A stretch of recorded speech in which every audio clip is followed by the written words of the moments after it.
taking a deep dive into the stairway from earth to heaven, and it consists of the ancient sacred texts, the writings of the prophets, saints, mystics, sages, ascetics, all of those great people who lived on the world from all the ages, from all the world religions, all the tribes, all the cultures.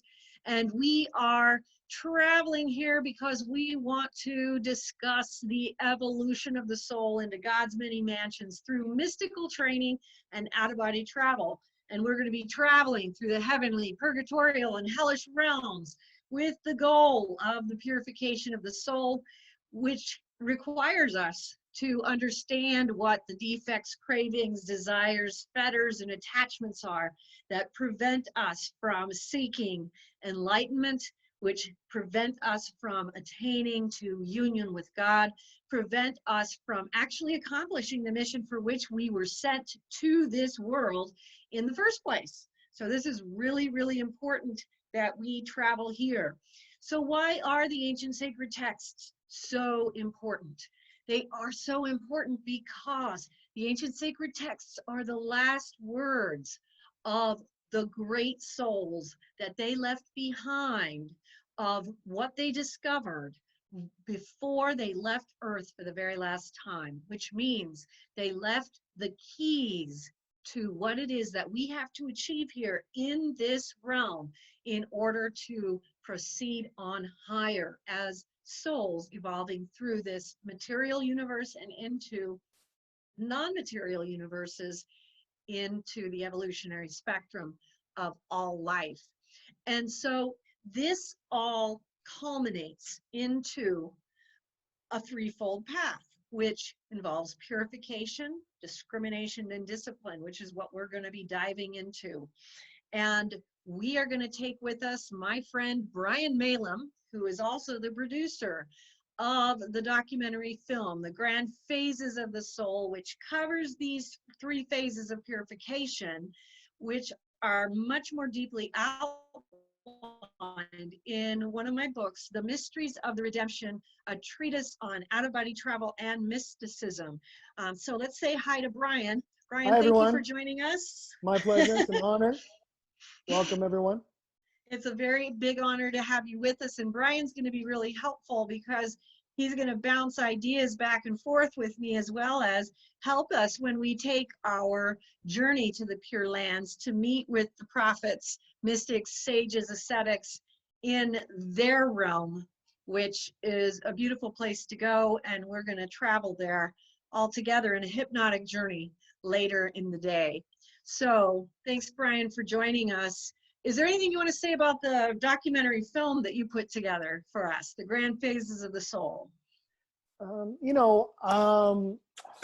It's tough for me to say anything about it. I just, check it out for yourselves. And it's as Marilynn mentioned, it's based on Mysteries of the Redemption. And, she's had like 30,000 out-of-body experiences, and she has written over 100 books, and she's done an anthology, an encyclopedia of all the religions of the earth, and has over 5,000 sacred texts. I've been to her house, I've seen them, I've held on to them in my hand. She's like, you should be honored to be holding these. And I'm like, wow, these are great. So, she has made it her life's mission to seek out the truth and seek out the evolution of her own soul. And her mission is to bring it to help everybody else and raise everybody else up. And so, I'm glad to be a part of it. And so basically it was just her and I having some conversations about it, and then I just put some cool images to it and some music, but it's Marilynn's work, and I'm an honor to be a part of it in any way I can. So have fun today. This is going to be great. I'm excited. Yeah. Thank you, Brian. What you did was amazing, and I'm very honored by the work you did with the documentary and with everything else, including, the vignettes that you've put together on our site, as well as the podcasts for Dialogues with the Mystics. And we're planning to do more projects together, which I am also very excited about. So we'll be doing that. Some of them might involve the ancient sacred texts and also some of the forgotten mystics that are very near and dear to my heart. So we'll be talking about that. A couple things that you guys can do to follow along during this workshop, go to the website at outofbodytravel.org and click on Out of Body Books. And when you go there, you can download any of the books that we're using or talking about for free there. So the Mysteries of the Redemption, a treatise on out-of-body travel and mysticism, is downloadable for free there. We'll also be using the Mysteries of the Redemption devotional. You can download that. Astral Projection Made Easy. We'll also be using a book called Near Death and Out-of-Body Experiences, Auspicious Births and Deaths of the Prophets, Saints, Mystics, Sages, and Ascetics in World Religions. So feel free to download those books and any other ones you want as well, but you can follow along with some of the things we'll be talking about during this workshop. So just to recap a little bit of what we already talked about last week in our previous session, we were talking about the purification journey, the importance of mystical theology. So mystical theology is literally the science of the soul, but it involves, we talked about how mystical theology is the science which treats and acts regarding experiences and states of the soul, which can't be produced by human effort or industry, even with the ordinary aid of divine grace. That definition comes from Father Augustine Poulain in 1912. So what we're talking about here is private revelations, visions, the union growing out of these between God and the soul. We talked about how the reason why God is so important is that when you are seeking a destination, you have to keep that destination in view.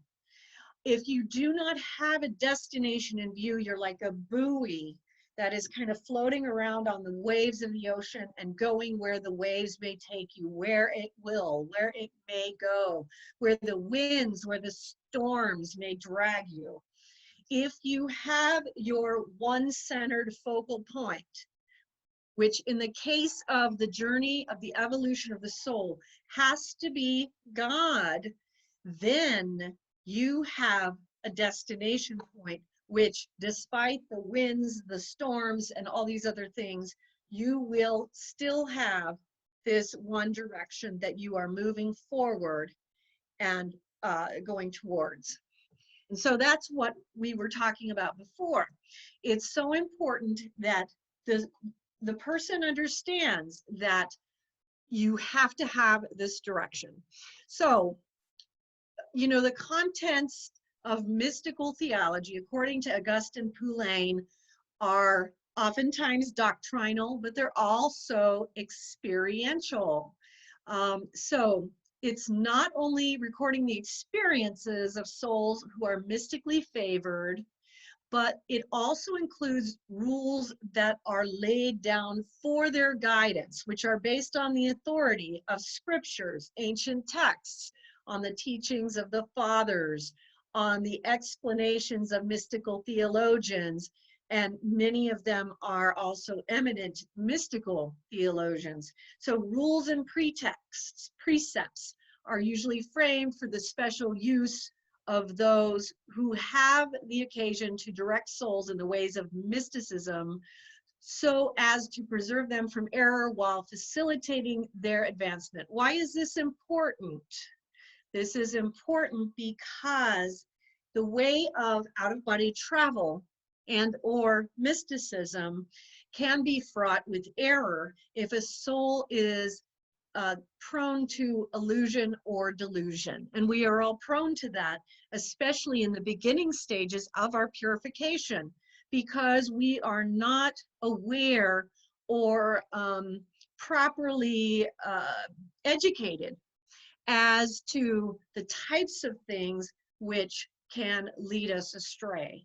And this is another thing we discussed before, is the formation of our conscience has to be part of this path, because if we do not form our conscience, then we will continue moving in a direction that is based on what we currently understand. And what we have to realize is that we are undertaking this journey because there is a need for it. We have a tendency as human beings to think, okay, well, this feels okay to me, this feels right, or whatever, and we move towards it, not giving it enough discernment, enough discretion, enough discrimination. We don't think about these things. We do not actually reevaluate the way that we evaluate things, the way that we think, the way that we do, the types of things that, the way that we make our decisions about good, evil, and all that lies between. It is only by going through a successive purification process, which involves the formation of a fully new conscience, that we can change that direction from here to here. So we have to actually reform. And so how do we do that? There's a lot of things involved in it. You know, all the spiritual masters talk about the importance of prayer, meditation, and spiritual reading. And in mystical theology, this is very important as well. You cannot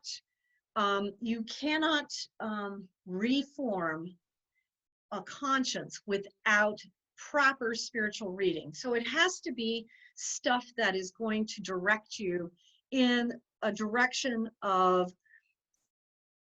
something deeper, higher, and greater. And so it's going to require more of us. It's not going to be the easy path. It's not going to be, you know, it's not going to be something like, you know, requiring teensy-eensy little changes. We're going to have to go through catastrophic changes in the way that we perceive, the way that we think. In the out-of-body travel states, we will actually be shown energetically where we are flawed and where we are doing things that are incorrect, that need to be changed. So let's just back up just a little, because we're talking about having out-of-body experiences, and most people watching this may not be having them yet. But let's go to a quote from one of our golden writers, Father Garrigou Lagrange, one of the eminent mystical theologians that we talk about in his great work, The Three Ages of the Spiritual Life. This is one of the things he says, and I want you to listen to it from the standpoint of understanding that energy is something that we generate, and energy follows course. Anything regarding out-of-body travel or mysticism follows this rule. Energy follows course. A lot of people do not realize that out-of-body travel events will begin to actually be generated just by the nature of a soul entering upon a purification journey. And this is what Father Garrigou Lagrange is referring to when he says this, quote, "In proportion as the soul grows, the acts of humility, faith, hope tend, under the influence of the Holy Ghost, to fuse in a gaze of ardent love. Hence, a simple method useful at the beginning should gradually give place to docility to the Holy Ghost, who breathes where he will." So we are again talking about, we must be looking towards God. We must also be making acts of humility, faith, hope, and by these things, by these virtues, by practicing them, by bringing them into our external life, energy is being drawn in that will follow course, and it will change the nature of our energy. And you will see that this is actually part. If you look at astral projection made easy, you're going to see that the whole first section relates to the purification process. And the reason this is because Just beginning the purification path is one of the biggest instigators of out-of-body experiences. People are always asking for techniques, and they are always surprised when you point out it's not like a particular vibration or a particular tone or a particular, it is that you bring it in by the nature of performing the function of why we incarnate here, which is the grand phases of the soul: purification, discrimination, and discipline. So when you begin to examine the soul and go through some of these things begin to actually happen in and of itself. As Father Adolphe Tanqueray, another amazing and eminent mystical theologian who wrote a really great work called The Spiritual Life, he says, the first step towards perfection is the sincere, ardent, and constant desire to attain it. And so what we see here is a comment from a Catholic mystical theologian that is not that different from what the Taoists talked about, which is, you know, going back to the common Taoist story of the master who holds the head of the disciple underwater after the disciple says, "What must I do to attain enlightenment?" And the master puts his head underwater and he comes up and he says, when you desire God the way you just desired breath, that is when you will attain enlightenment. Father Tanqueray is saying the exact same thing here. So we're seeing that these great prophets, saints, mystics, etc., they are all saying the same things in their different phase, in the different ways that they express how they express in the spiritual life. So going back now to mystical theology itself, we understand that mystical theology is something that is usually imparted by spiritual masters in their personal direction of souls. And again, we're back to Father Augustin Poulain in 1912, speaking in Mystical Theology, a book that he wrote. It's often inculcated by seminaries, in novitiates, special conferences, and courses of spiritual reading. And you know, we see this in the Catholic Christian tradition. There's a whole slew of Catholic mystical theologians. The ones that are most well known would be people like St. John of the Cross, St. Teresa of Avila, St. Catherine of Siena. Those are some of the biggies. There's plenty more. St. Therese of Lisieux. You know, these are the ones that people have heard of, but there are hundreds of them. And this is the case in every religion. It's not limited to Catholicism. It happens in the Sufi faith. You have Rumi, you have Imam Ghazali, you have, in fact, when we do stuff on the Forgotten Mystics, there's quite a few of these Islamic Sufi masters, mystics who have been forgotten that we will want to cover. The Sufi mystics are a very fascinating subject. Of course, we have Jewish mystics and of all faiths, but these are the people and the places in the spiritual reading that we want to be looking for. A lot of times people are looking for they're looking in the wrong place for the direction that they need for actual enlightenment, actual advancement of the soul. We have to go to the true core mystical masters. So we don't want to look at things that are watered down. There are a lot of things that we can get that would be like almost like tabletop spirituality. Those kinds of things make you feel good, but they're not going to chisel you. They're not going to hew you out of stone and make you the new man, the new creation that you came here to become. And that is what is required of us in order to actually progress in this realm. So in mystical theology, one of the things that you often see is that there are different forms of prayer.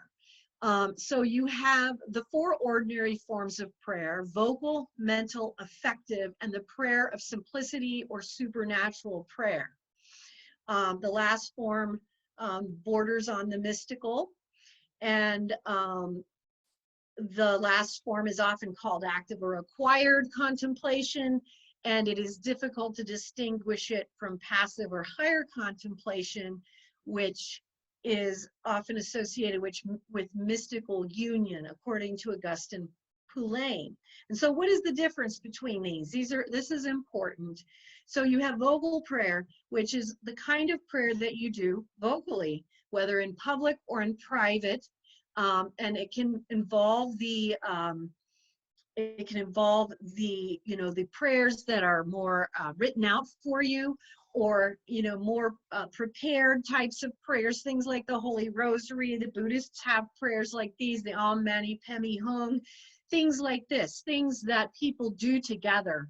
These are vocal prayers. You have mental prayer, which is more like a meditative prayer, which brings in the action of the soul, the memory, imagination, and intellect, and it brings in the meditation on mysteries, principles, or truths regarding the action of God in the soul and in the world.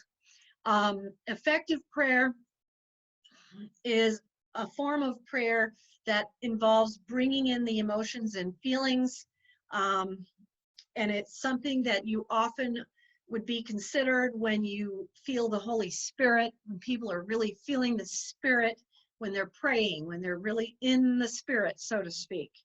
And then the prayer of simplicity or supernatural prayer is when I'm gonna say what Saint Teresa of Avila said about the prayer of simplicity or supernatural prayer, because she said it best, which is, quote, "Those who are able thus to enclose themselves within the little heaven of their soul, where dwells the creator of both heaven and earth, and who can accustom themselves not to look at anything, nor to remain in any place which would preoccupy their exterior senses, may feel sure that they are traveling by an excellent way, and that they will certainly attain to drink of the water from the fountain, for they will journey far in a short time."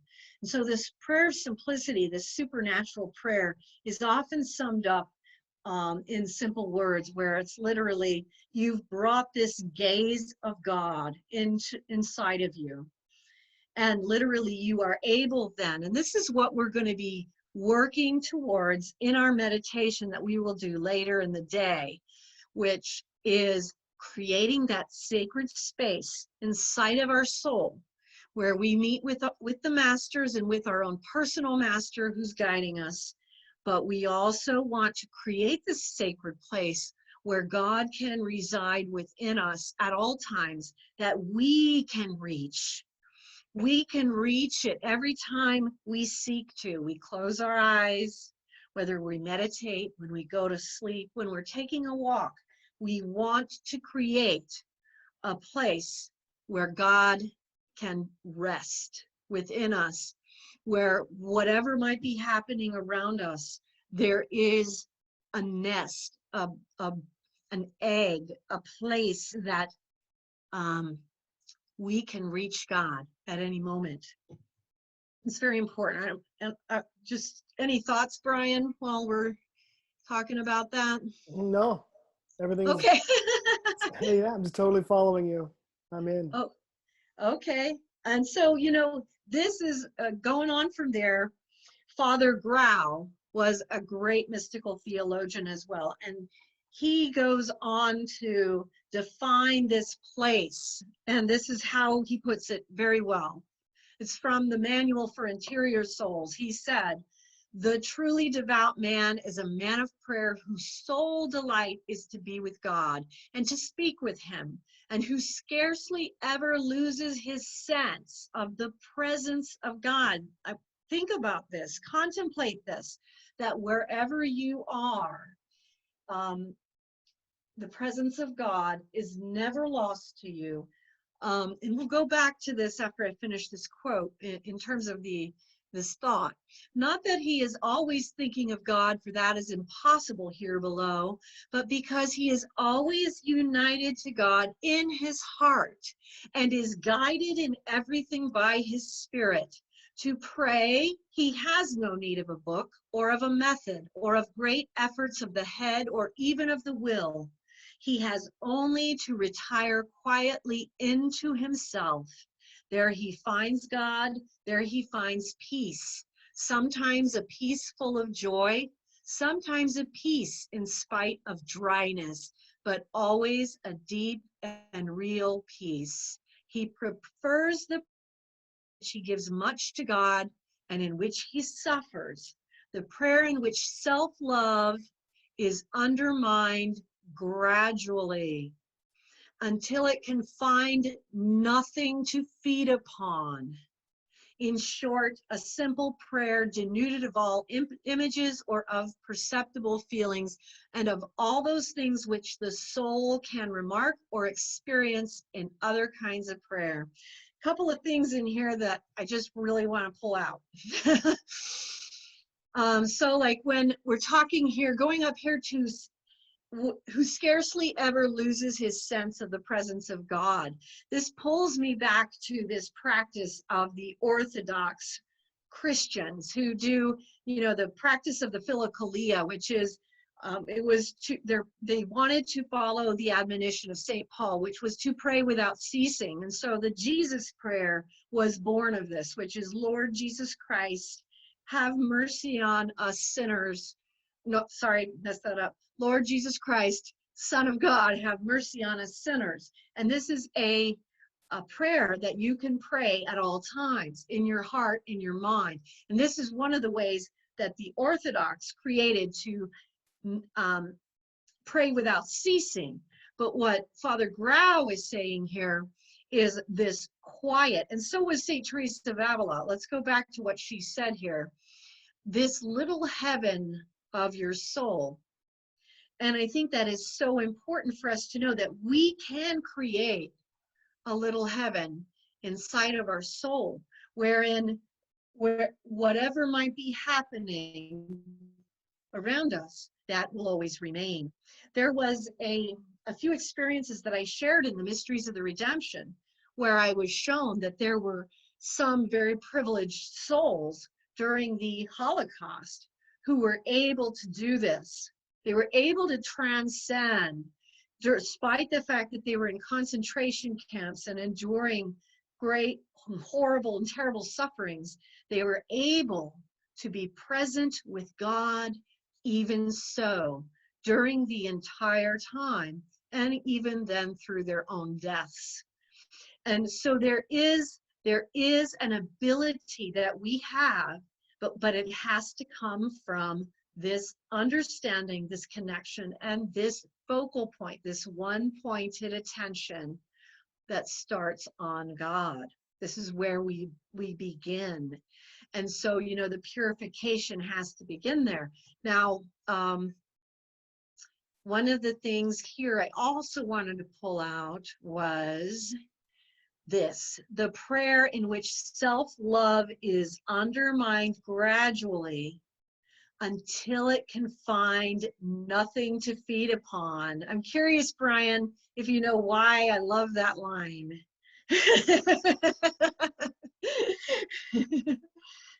Okay.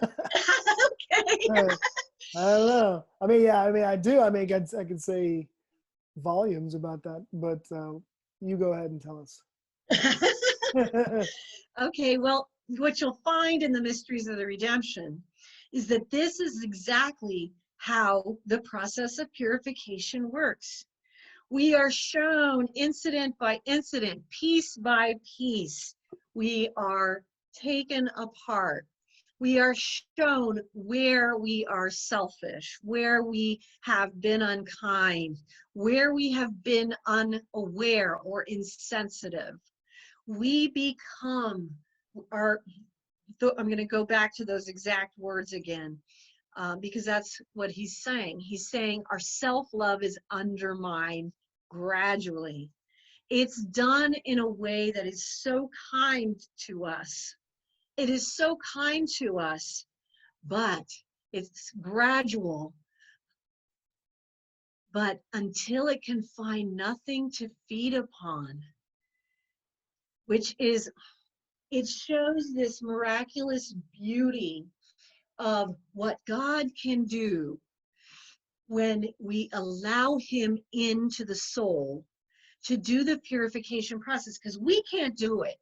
We can't do it because we are finite beings. He's an infinite being. And when God comes in, that's what happens. He moves within us gradually and makes these alterations, these changes. Our energy, our vibration alters and changes and is taken higher. Our perceptions, everything that we have within us that is not correct or might be slightly false, all these things are brought to our attention and we start changing them. They alter. A slight alteration here. Oh my goodness, I realize I didn't see this before. I'm not going to do that ever again. I'm going to fix that. I'm going to change this. I'm going to alter this. I'm going to change this. Before you know it, there is nothing left of our selfishness to feed upon, because God has purified it all out and made it pure, made it clean, made it whole. And this goes back to our question that we want to talk about, which is, this is why God has to be a part of this whole process. Why does God matter?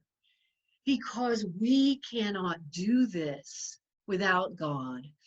God is the energetic, the universal force that moves, bends, sways, and alters all things. If we want to take God out of the equation, we're literally like separating ourselves from the source of life. So we have to have that source of life in order to transform, in order to be able to see, in order to be able to go into a different area. And so one of the things we talked about in our last thing was the importance of being open to discovering our predominant fault. And we talked about how the 7 deadly sins is one of the ways that we can identify that, so we can review that. And then we want to counter our predominant faults with the 7 virtues. So let's just review that quickly. The 7 deadly sins include pride, envy, anger, sloth, avarice, gluttony, and lust.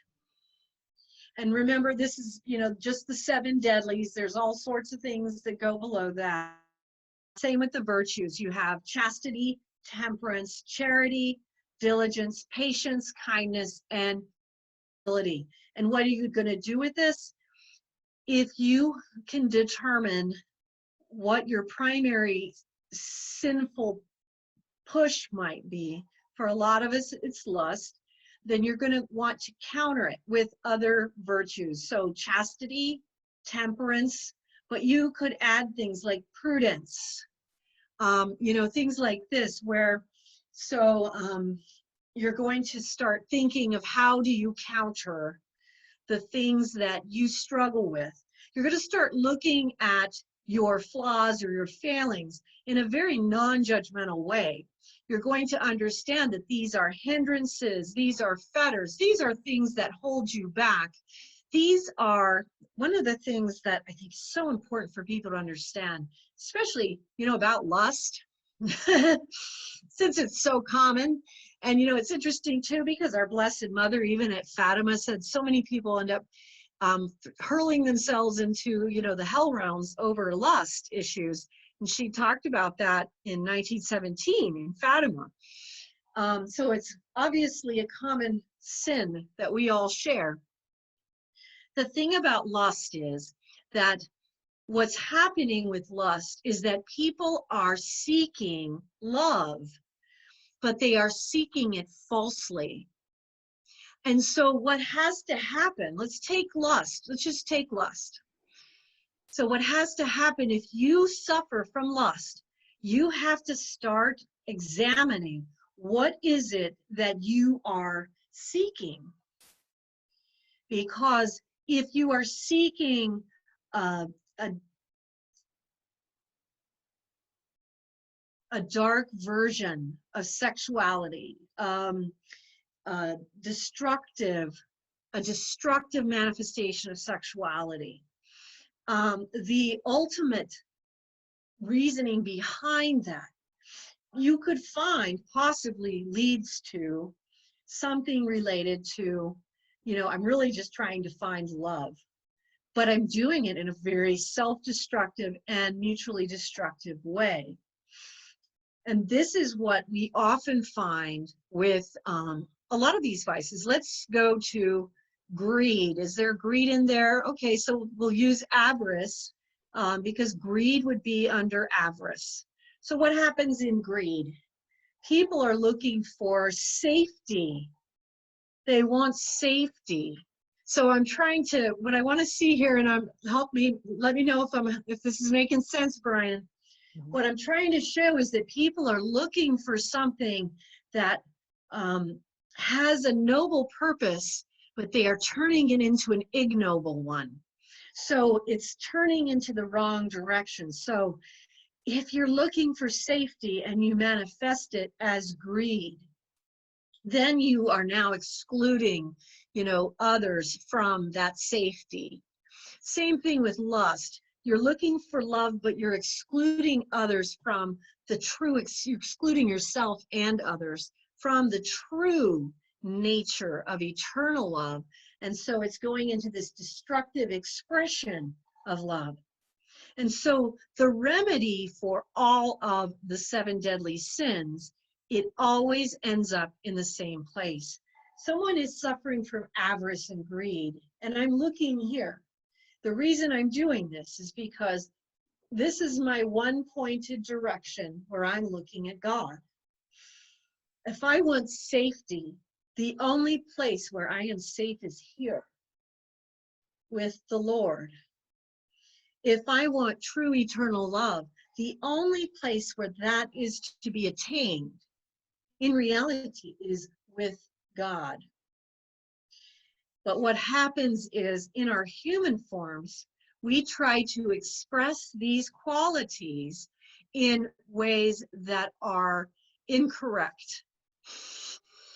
And so it's not that we're just, horrible, evil people. It's that we are doing things incorrectly. We are looking in the wrong direction. And so what happens is we keep looking in the wrong direction.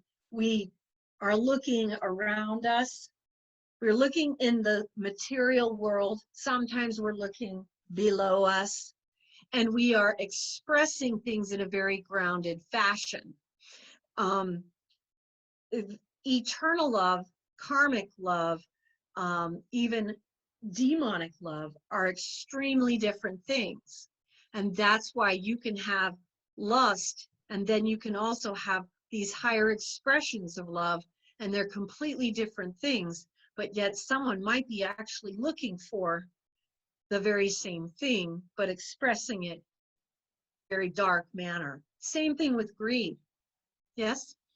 Yeah, so in order, again, there's a prerequisite for us to come here as souls, is we Right. have to have certain proclivities that we're Right. here to work on. And Right. so the 7 deadly sins are kind of the major ones. And Right. so again, everything about these 7 deadlies all have to do with created things that are just temporary, right? Right. It's nothing to do with the eternal. But as far as like any one of these, like I talk to you, and like if I was honest, I have all the 7 deadlies, and right. so do you, and so do most all of us. But then we have like 2 or 3 that are the strongest within, right. for exactly. us to have the opportunity to work on. But any one of those can take us down to the deepest, darkest realms that exist, and they become energized too by the dark. And so, I mentioned to you that I asked a question to a saint from India, and I guess there's a lot of saints in India, and Swami G. And I Okay. said, what is that was another question I asked him. What is the most important thing that we can do each day? And that was keep appointments with yourself. But I asked him, like, in your divine heart, what is if you could hear any, if you could have anyone ask a question, what would that question be? As well, there's only one question. Are you or are you not connected to God? That's the only question. But I have a prayer, and it's one word, and it's God. And I'll just repeat it all the time, like a mantra. So I'll be washing dishes, and I'll just be like, God, God, God. But I'm not just like mentally like, because we can get things stuck in our head pretty fast. Like a tune, like boom, boom, boom. I have a 3-year-old. And so, whatever like thing he was just listening to, and I had to like, watch, then it's stuck in my head, and I'm like, oh. So I just right away go, God, God. And that's what's in my head at that point. Hello there. My wife just walking by there. So for me, especially when it comes to the 7 deadlies, when something would come up, I could go to the God, and the God wouldn't be just like some kind of mental thing. It's something that's connected to my heart. Right. There And you then go. also with that, because I know what my lust was a very strong one for me. Yep. Still comes up Me too. all the time, something I work on. And so for me, you led me to a YouTube video on exorcism. Uh-huh. I think it's one of the only ones that the Catholic Church actually, how would you Authorized. Yes, it's an authorized. There is one, at least as of our filming, there's still one that is authorized. Yes, on YouTube. I would listen to that one quite a bit. And then I also used as an exorcism a prayer that you gave me, and it's Our Father, who art in heaven, hallowed be thy name, thy kingdom come, thy will be done on earth as it is in heaven. And that's all you have to do. You don't have to do the rest. Just do that whenever something comes up. So I would have, one of these 7 deadlies kind of grab hold of me, because it never really made me feel good. It never made me feel fulfilled. It never was going to. It was never going to get to a place where I'm like, okay, well, I'm totally fulfilled now. Great. It was something, and it was being fed by something darker. It was being fed by, demons. It was being fed by the dark. And it was trying to take me away from light and take me away from my potential as a soul. So, any bit of that, like you just had done the quote about getting rid of, it wasn't necessarily selfishness, but of the self. And to me, what that said was the parts of ourselves that aren't eternal and aren't going to be for our highest, greatest possible potential good for our soul. And and also to assist others, and especially if we're trying to get something from and try to objectify. That's what's weird to me, is like when we're here on earth, and it's these temporary created things that God created, and then we're like, oh yeah, I really want to get a lot of that, and it's just like, it's not like like we die and our souls, we go somewhere, and they're like, where's your stuff? I had over $1 billion on earth. Oh yeah? Well, how much you got now? You got nothing. Get in line. All right, we got a lot of people, those souls here. But yeah, so that's what just came up for me about that. Well, I like that you appreciate that you shared that, because that's really helpful, I think. And it reminded me too a little bit of some of the writings of Saint Alphonsus Liguori. He talks about he wrote a whole slew of books. They're called the Complete Ascetical Works of Saint Alphonsus Liguori, and in one of them it's called Preparation for Death, and it's a masterful work. Highly recommend it. But he talks about in great detail. And it's interesting too, because this is also something that you see in Buddhist texts. It's not it's not limited to you know, this is a Catholic writer I'm speaking about, but there are Buddhist meditations on this very same thing, meditation upon death. And he would speak about the remains of the queen being 6 feet below ground right next to the pauper, you know, and that, you know, he would talk about the various levels of decomposition, and so do the Buddhist monks. The Buddhist monks would actually go to a graveyard, and part of their meditation and contemplation practice would be to meditate upon the various stages of decomposition. And it was to really help the soul to recognize the impermanence of this life, this body that we have. Recognize that death too shall come to us, and all of our pomp, all of our circumstance is completely irrelevant and will no longer be. And you put that so very well, which is, you know, everything that, you know, so we incarnate here, and we look around just the way you described, and we're, you know, oh, I want some of this and I want some of that. And this is where the examination begins, you know. And one of the things in mystical theology that we talk about is this examination of conscience. And, you know, there are a lot of different ways that you can do this. Some people do it with examining their conscience according to the 10 Commandments. You can also examine your conscience on a, you know, and it's recommended you do it at least once a day. Some people will start out doing it more than that, just to get going. And then you start creating an examine at the end of the day that works for you. You can do the 10 Commandments. You can examine according to virtues and vices. You want to be very honest with yourself about, I could have been kinder to this person here, so I'm going to work on that. You want to be very, you know, detailed.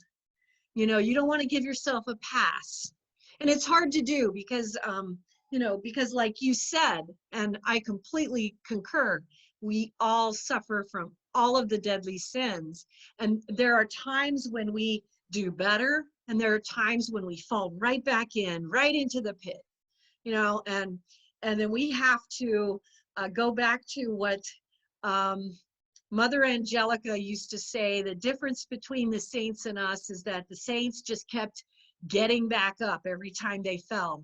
We have to do that. So when we realize, oh crap, I just lost my temper again, I'm such an idiot, you know, we get back up and say, okay, I did. But, you know, okay, you know, you do the processes you need to do. You confess to God. You confess in whatever way works for you in your particular faith practice.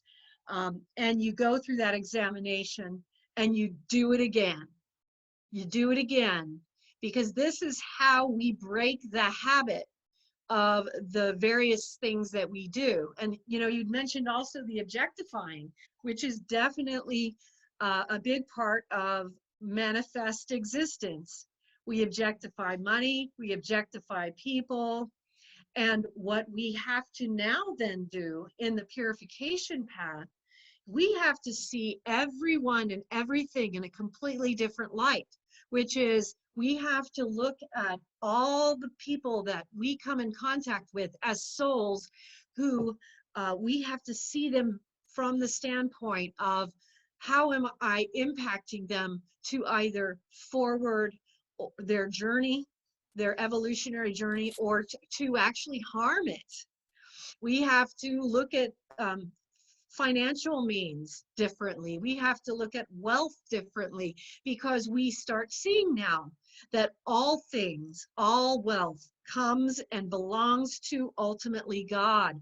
So we become stewards of something greater now, where it's not just, well, it's my money, I can do whatever I want with it. It becomes, I am a steward now of something greater.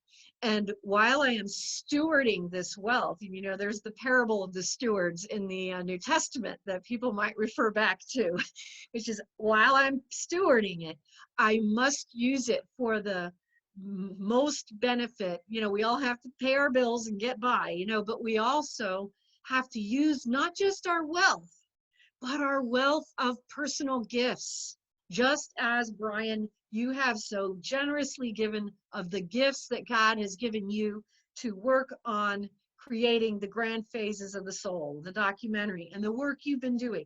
These are the things we give of the gifts that God has given us. We give things that will encourage, nourish, and redeem others. And this is how we go back to the ancient sacred texts, because that's what the prophets, saints, mystics, sages, and ascetics were doing. By leaving those works behind for us, they were putting all their energy and effort. Many times it was very difficult because they had to do it on papyrus and other things and try to find ways to preserve, but they were preserving for posterity words that would be redemptive, words that would literally, just as the mystical visions I've had, the out-of-body experiences where I see those books, the ancient sacred texts, forming the staircase to heaven, because every one of them provides another means, another link, another energetic truth that takes us one step closer to reaching towards God. And in the spirit of that, let me go back here. In the spirit of that, I wanted to, go back to some of these wonderful, wonderful pieces of gold, which is what we call those words from the ancient sacred texts that they've left us, because that is the true gold. And we're trying to redefine wealth. So, on that point, I had just read The Training of the Mind in the Great Way. Yes. Yeah. And one of my faves. Yeah, and I love this part where it was spoken about when you meet a soul and you treat them as if they've been your mother in a past Yes. life, or perhaps many lifetimes. And then as a mother, of course, as you know, and as I can see from my wife, it's like there's a lot of sacrifice, and sometimes you have to make hard choices, and that could karmically even affect a soul to where it could go to some place and they would end up doing something they never would have done. And so I struggle a little bit, and I'm bringing this up because sometimes nowadays I want to really look at every single soul like, okay, that's my mother in a different lifetime, or maybe many lifetimes. But when they're doing something that I'm so against, sometimes it brings up things in me, and I feel like I want to judge. And I think a lot of people can probably relate to this. I get angry, and I see things, and there's such injustice in that sometimes. And what would be your advice to everyone out there when things happen and it's so potent and it triggers us? How do we keep that compassion? Well, it's a great question. So I'm glad you brought it up, because there's two aspects of this. And so let's look at it first from the purification aspect, which is, in the purification aspect, we want to keep the compassion. We want to be able to not judge. And part of the way that we do that is literally through continuing to practice. And why is that the case? Because what happens is that the longer we practice, the more that we will discover within ourselves how much we need forgiveness for ourselves. I've often talked about this experience I had. It was very much like a life review after a serious illness that I had. It was like a life review that people talk about with near-death experiences, but I had it not during a near-death experience. And I was literally went through things I never would have remembered on my own from my childhood and my whole life. And I was just weeping. It went on for a good 2 weeks. And this was this was not the first time. I had one, many decades before, where I went through the first really big one, and that was in an out-of-body experience where I was shown that everything I had done, I was 29 at the time, had self-serving motivation. So even the good that I had done had self-serving motivation, and so its value was greatly lessened because of that. This time was probably at least 15 years later, and I was being shown my whole life, and I was just in tears because I was realizing so many things about myself that I had not seen, for which I needed forgiveness. And I remember the all-pervading feeling was, I can't believe I thought people owed me an apology, and I need so much forgiveness myself, you know? And it was just so overwhelming. And what happens is we go back and we're told and we see and we experience our other lifetimes. I've been told about lifetimes that, thank God, I was not required to revisit because I don't think I could have handled it, where I was a terrible human being. And then we remember that this is the nature of these worlds that we are traveling in. And so from the purification standpoint, we can easily detach and love them and try to be coming from the standpoint of providing any type of impetus that might assist a soul if they're in a place of receptivity. A lot of times they're not. So that's to be expected. There is the second part, though, which is there is also, this is where we're talking about mercy. That's the first place. There's also justice, and that's different. And when we're talking about good and evil and how things are dealt with on an eternal level, justice will do what justice requires. And so when things are happening that require justice, we have to understand that every one of us is called to a different state of life. Some of those who are watching this may be involved in the criminal justice system, and they may be called to participate in providing justice. And they are not to be responding from this first standpoint. They have to respond from the second standpoint, which is that justice must be done. There is always the concept that justice can be tempered with mercy when appropriate, but there are times when it isn't appropriate. Part of the thing that we do learn in the out-of-body travel state is that these energetic truths behind interactions determine that.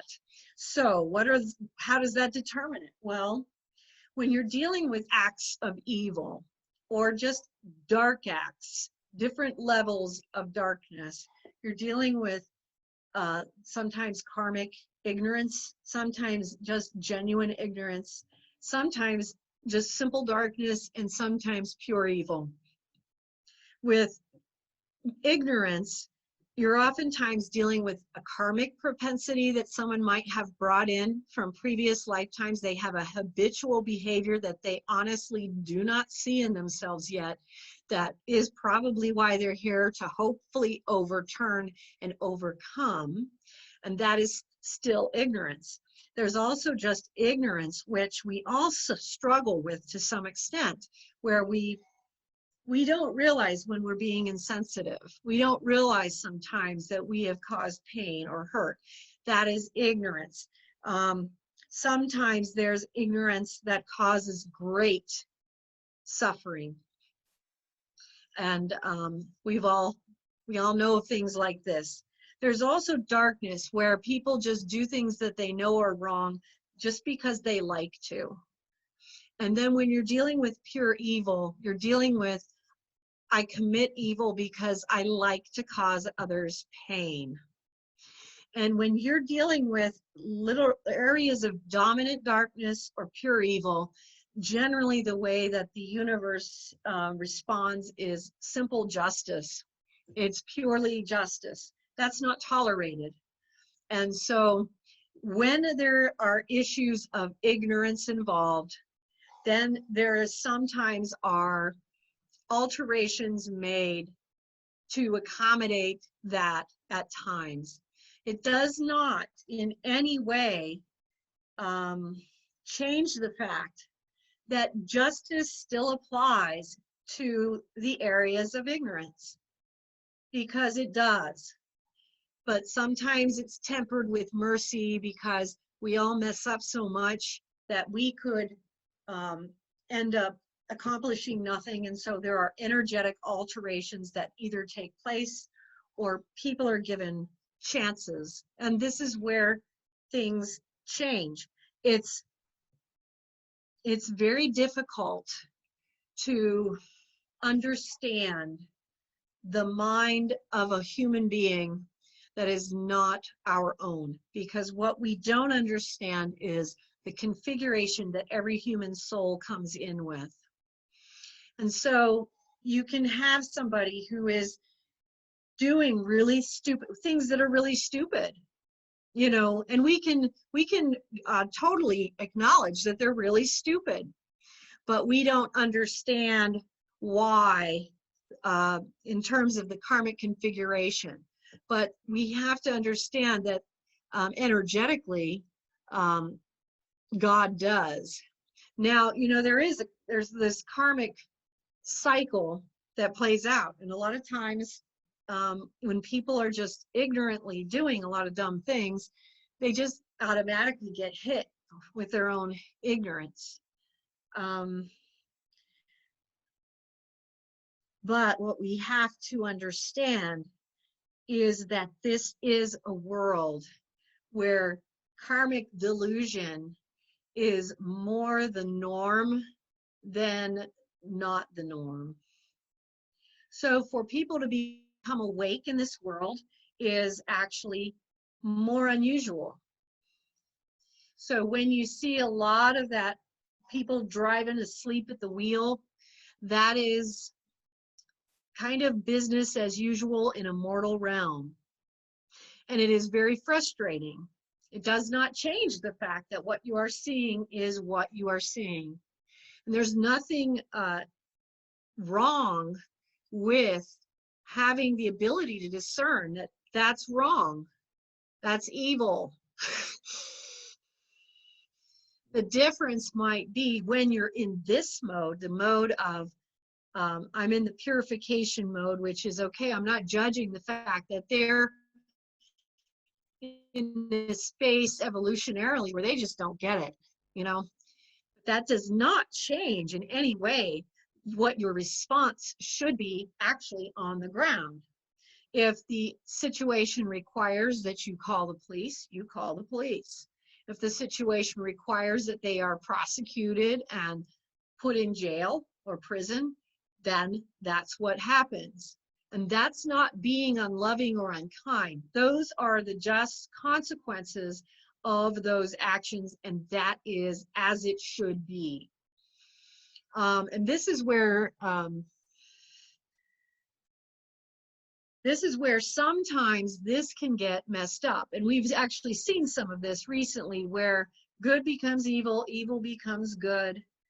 And people, in an effort to try so hard not to quote unquote judge things, are allowing everyone to run rampant. And that is not what not judging your brother means. Not judging your brother means that if someone murders another person, that they still go to prison and they still pay the price for that, but you make the decision that you're going to still pray for them and their soul, and you're going to hope for them, you know, and visit them if you're in a position to do so, or if it's appropriate. It may not be appropriate, you know what I mean? There are many times where it's not. So you still behave appropriately according to what is happening on the ground. You don't just say, okay, in order for me to not judge them, I don't have the right to respond appropriately to what they are doing. That is not what loving your brother and sister means in terms of not judging them. Not judging them means I don't understand what got them here. And if I'm able to help them in any way in the future through prayer or through action, I will try to be available for that if I am called to do so. But I will allow for the proper actions to take place based upon what they are doing. And so you don't cease having law and order in order to not judge the other, because this comes back to the root of what we're talking about: purification, discrimination, and discipline. Discrimination is really about discernment, you know, and we have to have the ability to discern between good and evil.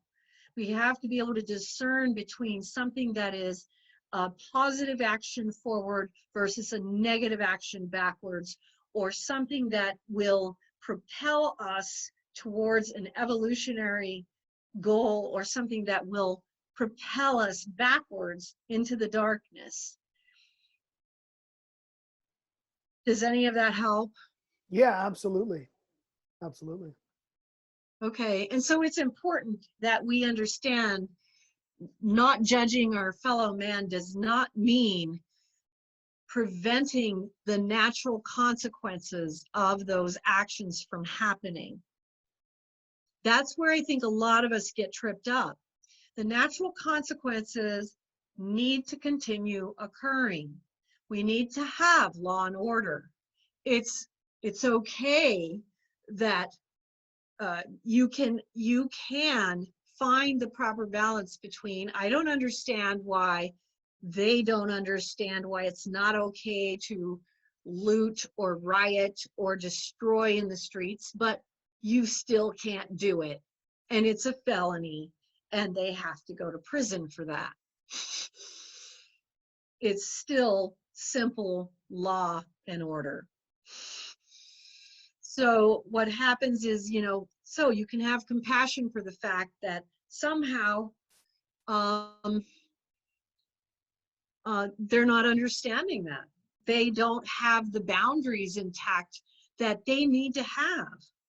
You know, expressing ourselves. So for instance, here we're talking about some recent events, you know, in the US, but expressing ourselves or the way that we feel about something does not include destroying, harming, inflicting violence upon other people, other things, neighborhoods, communities. These are not ways that are acceptable forms of self-expression in any civilized society, period. So it's not to be called self-expression then. That is called looting, rioting, and violence. And those are felonies. That is very different. Self-expression would include things like writing an article, maybe doing an interview online or on a radio show, or writing letters to your congressman or to whomever, to newspapers, to whatever. So there are many ways you can express. You can be, if you're a painter, you can paint. If you're a writer, you can write. If you're a musician, you use music to express. You know, there are some beautiful forms of expression that I shared on our older website that we had, where we had a lot of the ability to add a lot more space. You know, some of the artists in Palestine who shared musically their experience as Palestinians, and there were equally beautiful renderings of the Israeli experience. You know, and there were some beautiful expressions as well, just of the experience of people who lived in the Middle East during the time of all these wars that have occurred. And they were done musically, and they were true expressions that moved people. You know, these were and remain and will remain as expressions and monuments to that experience that those people had, which can be re-experienced at any given time. Destruction is never an effective form of expressing, you know, what your point is. And so, and you know, but this goes back to the 7 deadlies as well, you know, 7 deadly sins, because we've all expressed ourselves in destructive ways.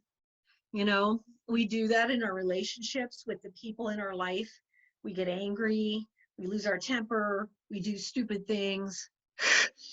You know, you know, and so we can see it, how it manifests in our societies, but then we all want to bring it back to how is it manifesting inside of me? In the purification journey, we see how everything mirrors itself back to us in our own internal struggle, because that battle between goodness and darkness and evil is going on within us as well as it is outside of us. And so here's a quote that I think is very good as well. So here, this is from Saint John Baptist de la Salle, and he says, to abstain from sinful actions is not sufficient for the fulfillment of God's law. The very desire of what is forbidden is evil. And so what he's telling us in relation to what we're talking about is we have to take this purification well beyond not just okay, I'm not going to do this. We have to make it really an inward transformation where we have to really examine why we want what we want. So if we struggle with lust, or if we struggle with greed, or whichever one we are dealing with at a given moment, we have to understand why we desire it so much. We have to take it apart, unpack it, so that we can reform it into something healthy. So why do I desire? Let's just use this analogy. So why do I desire to just tear apart everything in the society? Let's take that apart. I'm going to just put myself in their shoes. I want everyone to know how mad I am, and I just want to go against everything that's ever been and ever will be. I'm going to be both me and this other person. Well, okay, that's nice. You're mad about that, but that's not something, you don't get to destroy the history of a country or any of its things just because you personally do not like it at this given moment in your existence. You don't destroy that which you do not understand. That's what is the very essence of the word sacrilege.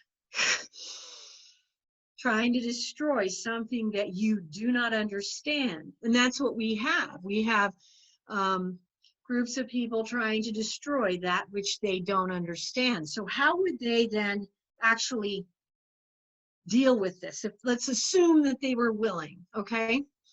Well, they would start by actually understanding about the history of things and educating themselves. So Marilynn, could you repeat that, because we just our Wi-Fi just got a little crazy. It still says it's unstable. Okay, I think we're back now. Could you just repeat that last part again? Yeah, so I was saying that you would, if they were willing, what you would want them to start with is self-education. So all these institutions and things that they want to tear down, if they were willing, they need to educate themselves. They need to go back and really learn about what the truth is behind them. They cannot pick and choose, because literally the reality is, and here we come back to purification.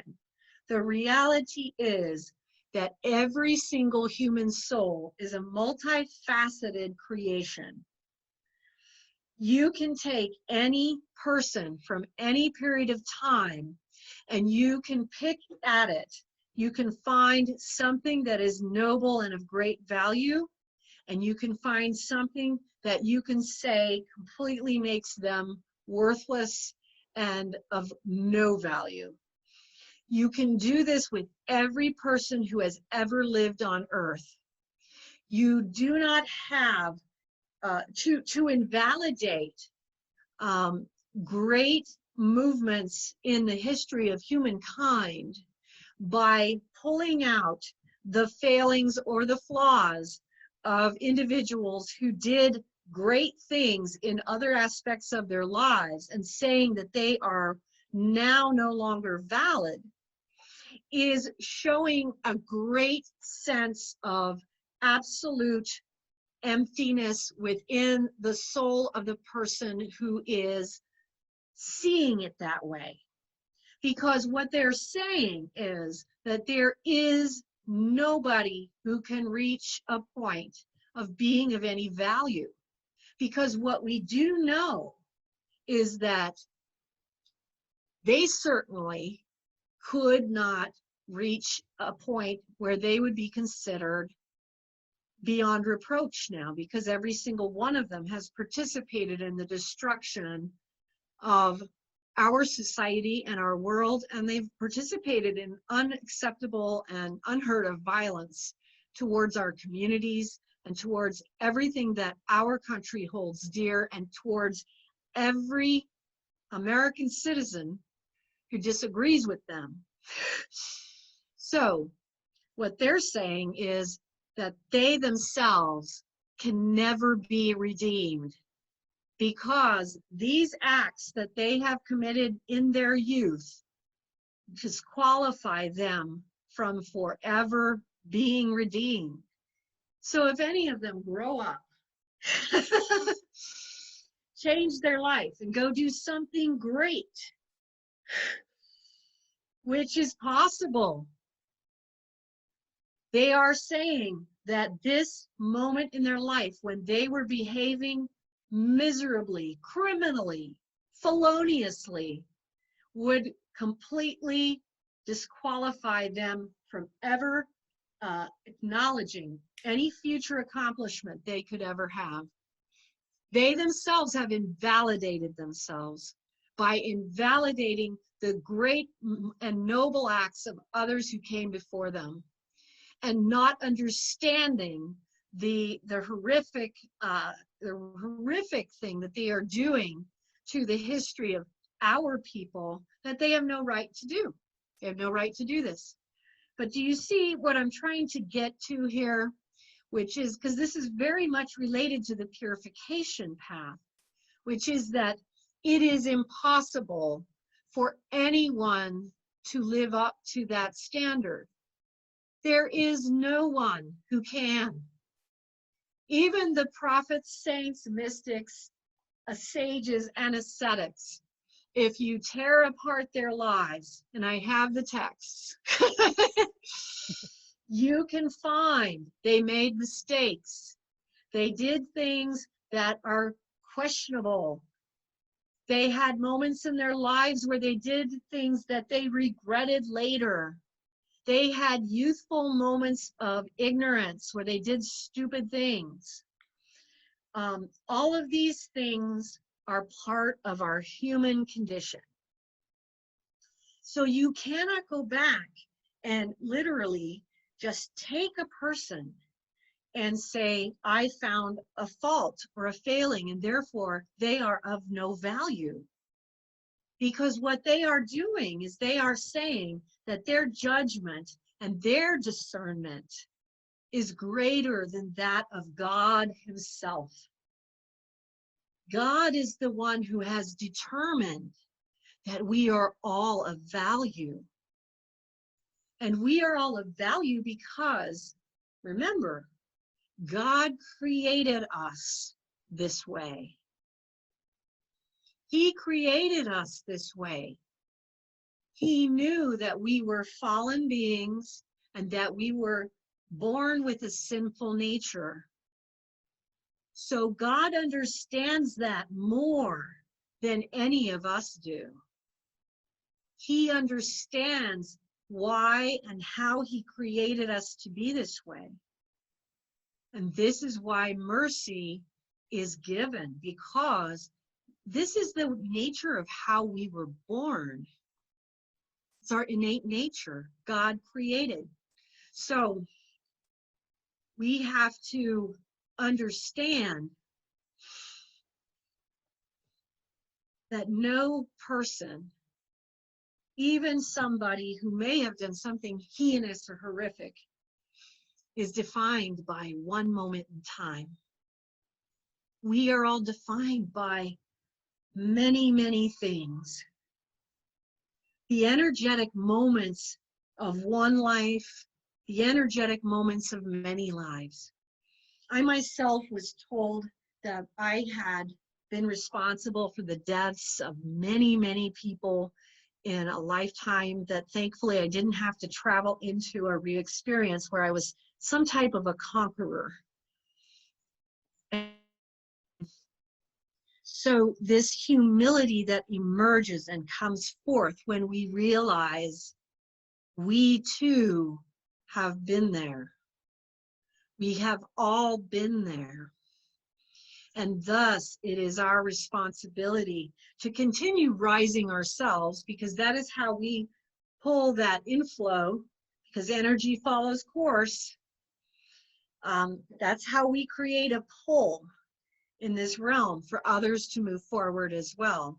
One of the things I was shown in a few visions that I had in the out-of-body travel state was when because there was a period where I was like, what's the point of doing all this, you know?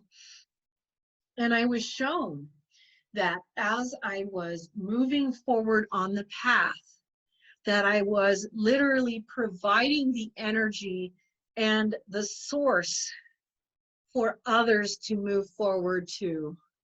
And that the more that I moved forward, the easier it was for others to do the same. And see, that applies to all of us. We don't realize that when we go through this process ourselves, when we go through this purification process and we knock into this thrust, this forward thrust of purification, we are literally energizing the realm for other souls to do the same. So it's not like we don't realize that, even though it is a very self-intrusive process that doesn't just involve us. While we are very involved in our own purification, we are at the same time, without our awareness, drawing other souls energetically forward. And this is so important. Is this making sense? Yes. Mysteries of the Redemption, you spoke of a lot of journeys that you took into past lives where you were an American Indian. Yes. And I've also had American Indian as well. But we also speak of how we are all races, poor, rich. We're going to have, evil in our lives, or very good. So we have a lot of these experiences with all of our soul journeys. So what do you have to say about that? Well, we do, and it's a good point to make, because we do generally in our lifetimes try to experience a lot of things. So we will try poverty, we'll try wealth, we'll try being in the middle of the road. We will try to have lifetimes doing different types of things, so different types of vocations in life. We might have lifetimes where we're in the arts, others where we're in the sciences, others where we're administrative, and other types of things. We will have lifetimes where we experience health, lifetimes where we experience illness. We'll have lifetimes where we experience early death, lifetimes where we experience aging, lifetimes where we experience violent deaths, lifetimes where we experience peaceful deaths.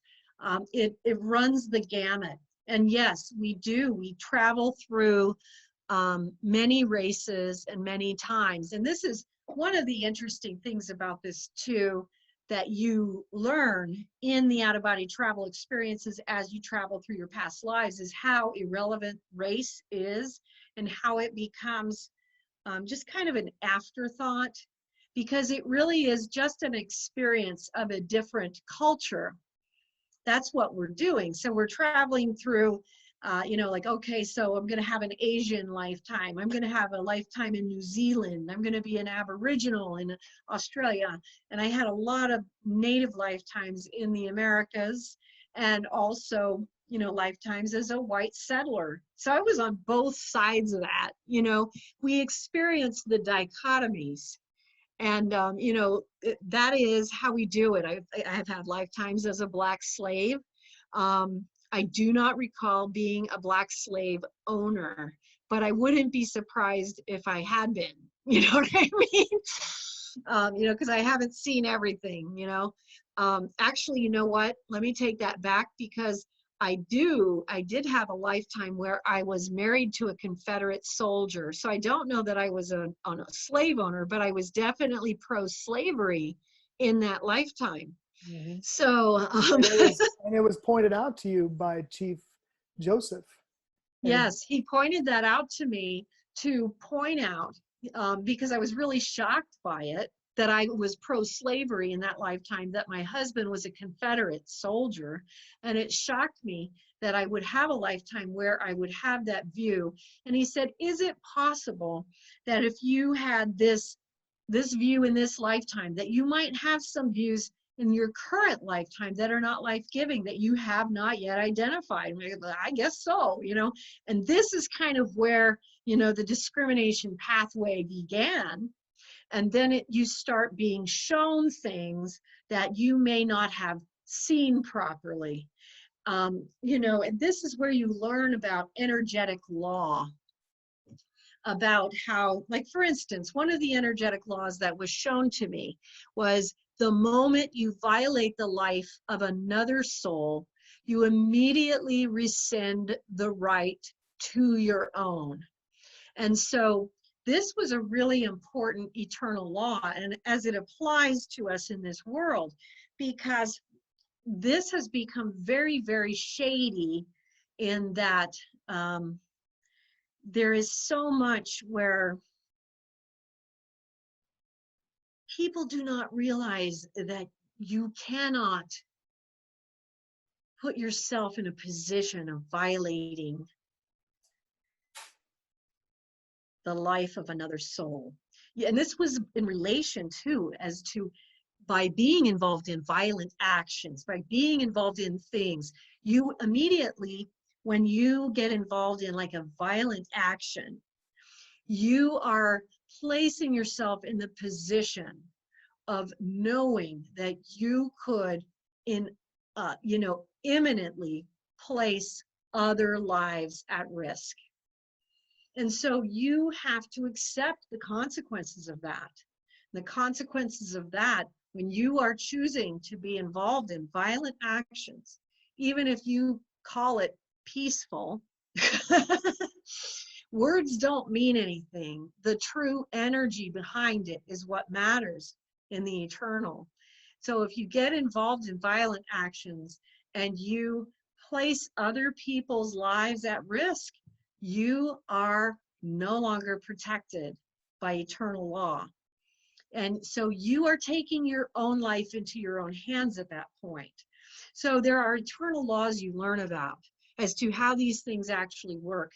And it's very important. And so, for me, when we talk about the grand phases of the soul, and the first phase is the awakening phase. And so yes. it's so beautiful and so amazing and so extraordinary. And it's like, hey, look at what's out there and look at what's possible. If you really work on yourself, you can go here and here. And that's what makes all the heaviness. Some people can see it as heaviness, but when you're working with the discrimination process and the discipline process, it can be kind of like, man, you got to really get in there, man. You got to be serious.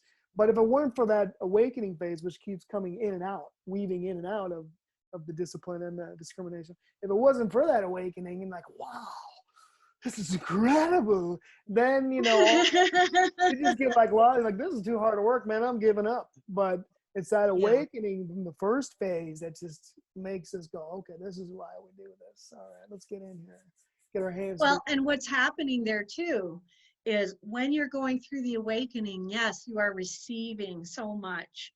You're seeing all the beauty and all the good things, and you're learning a lot about yourself. When you enter into discrimination and discipline, this is the part of the journey where creation is now starting to ask you to give back to creation what creation has given to you. And so this is where we're now serving our brothers and sisters who are in need of assistance and alteration. But then we are looking at our sisters and brothers who are in need of help in the heavens, hells, and the purgatories. We haven't touched on that yet, so that's a good place to go. In the mystical spheres, there's an infinite number of heavens, an infinite number of purgatories, and an infinite number of hells. And in the purgatories, what you have are whatever difficulty that someone might have, there is purgatorial reality that is created for them to work it out. So it can be as simple as, like, there are many chaos realms, and that's because many people live in chaos here on earth, and that's what they're comfortable with. And these are realms where literally things go in a circle. It can be in different time frames. There's chaos realms that are based in the 1800s, chaos realms that are based in the 1900s. So depending on where someone's comfortable from their time frame. But what generally has to happen with the soul in the chaos realms is they have to, like, at some point be like, oh, I'm going in circles. I need to get out of this. And so, me as a soul would be sent in to pull that soul to the side and say, yeah, when you're ready to leave, this is the exit. And this is how you can get out. And if you look up here, you can see the portal opens at this time of day, and you can see the moon. And that's when you fly out and you're done with this chaos realm. And then, that's what happens there. But there are realms in the purgatories where people can purify themselves of anything from, lusts to sometimes it's alcoholism, a lot of violence type issues, people who are kind of rough. There's a lot of rough realms in the purgatories. You have a lot of realms that are also related to all sorts of things, all of the vices. And they're just different levels of it, because the hells do the same. We've talked a lot about muddy flats, which is the hell that relates to vanity and greed. And this was actually a place that I took people to that were actually fairly wealthy. And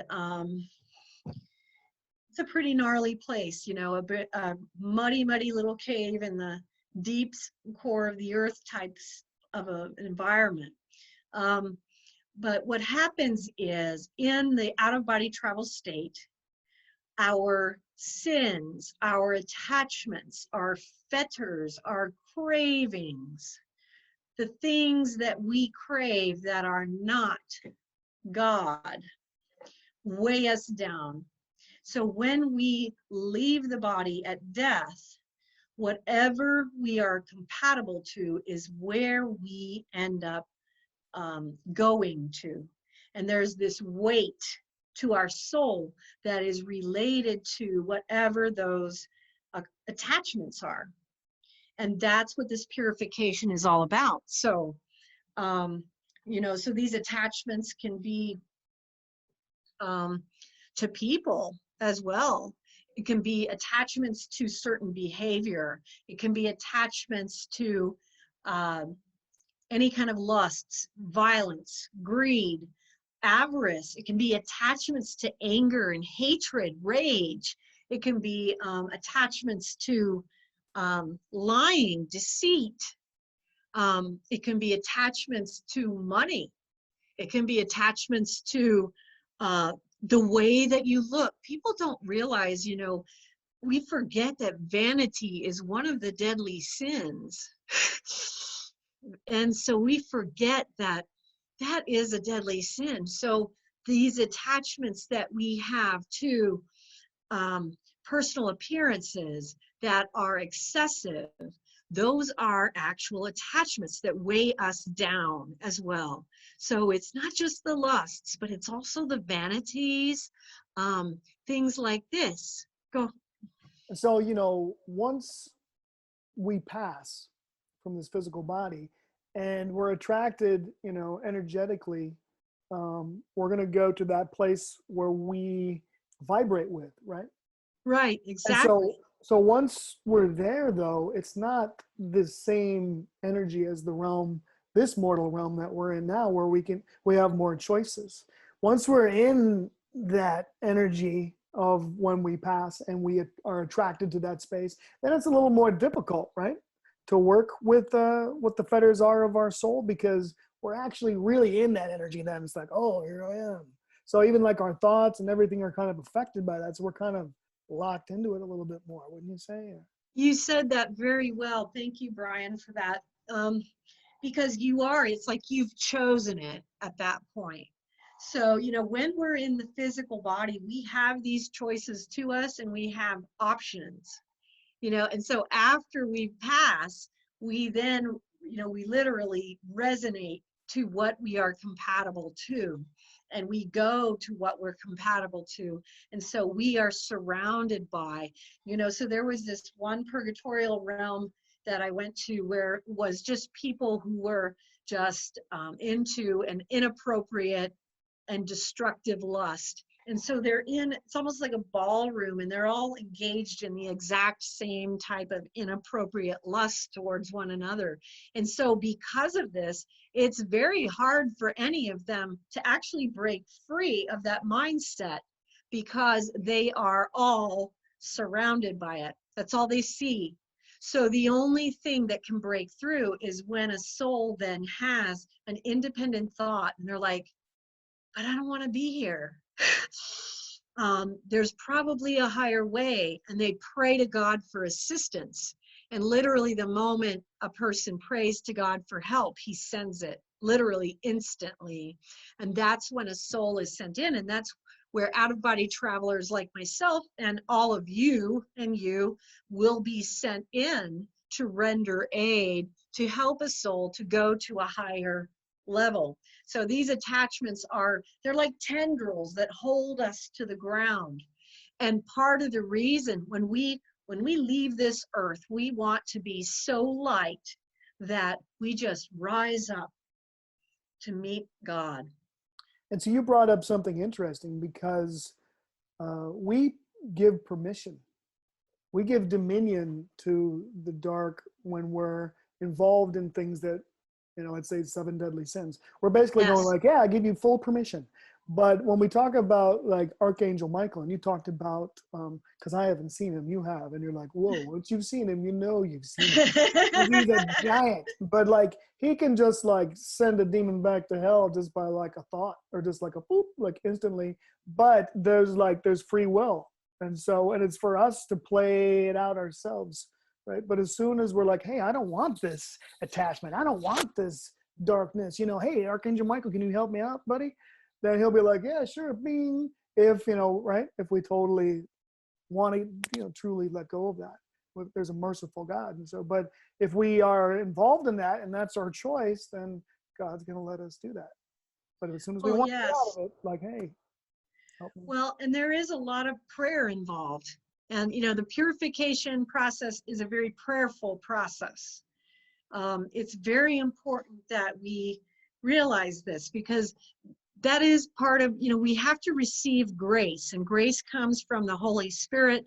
That's how we are able to then actually overcome these vices within ourselves.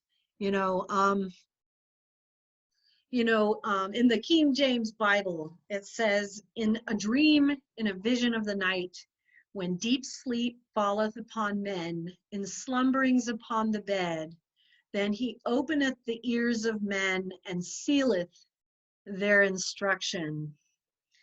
And I think that says it really well, that, so we receive this direction, but we receive it according to our continual prayer, accelerate that.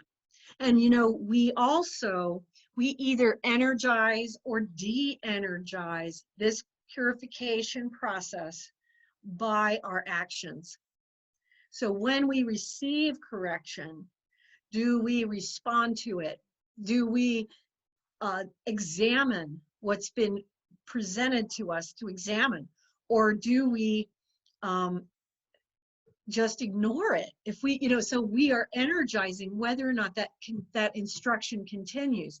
So, like, for instance, here is from St. Augustine. He says, some who were neither in the deep sleep of folly nor able to awaken in the light of wisdom, misled by the variety of innumerable customs, thought that there was no such thing as absolute justice, but that every people regarded its own way of life as just.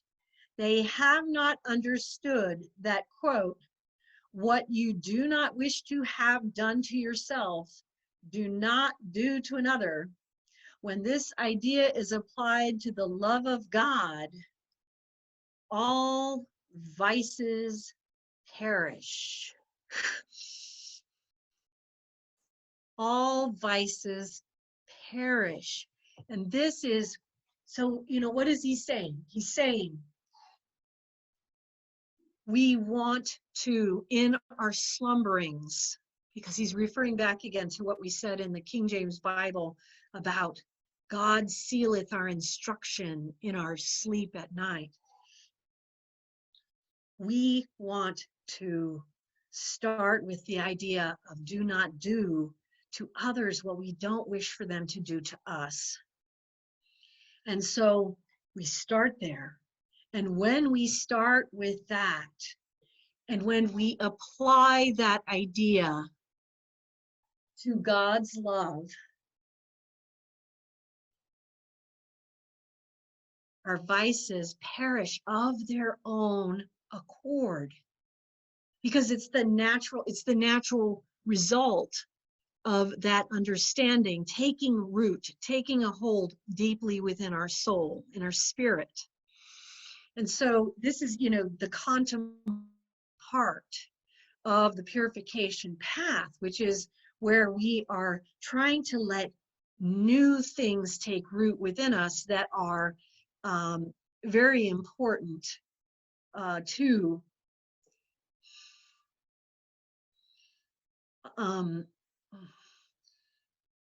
I wanted to share this, so I'll just throw this in. It's kind of out of context here, but not exactly. This is from, Black Elk, because we're talking about the Native Americans. But this shows, the Native American path is similar. It's similar also.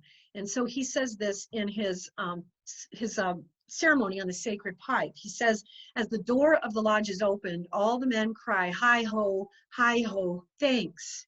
And the men are all happy, for they have come forth from the darkness and are now living in the light.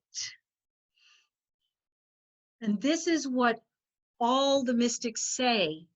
Now here again, we're talking about, heavens, hells, and purgatories. Listen to this from the book of Jonah. This is Jonah saying, out of my distress, I called to the Lord and he answered me. From the midst of the netherworld, I cried for help and you heard my voice. And this is what happens in the hells and the purgatories. I experienced this when a soul throws themselves on their knees and says, God, help me. He sends help instantly. This is what he's saying. And you know, we see this in the book of Psalms as well. David says the same thing.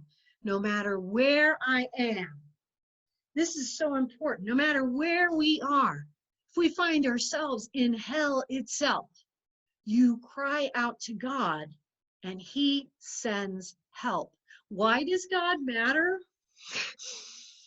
Because he is the way out of all of our things that we create. He is the only answer.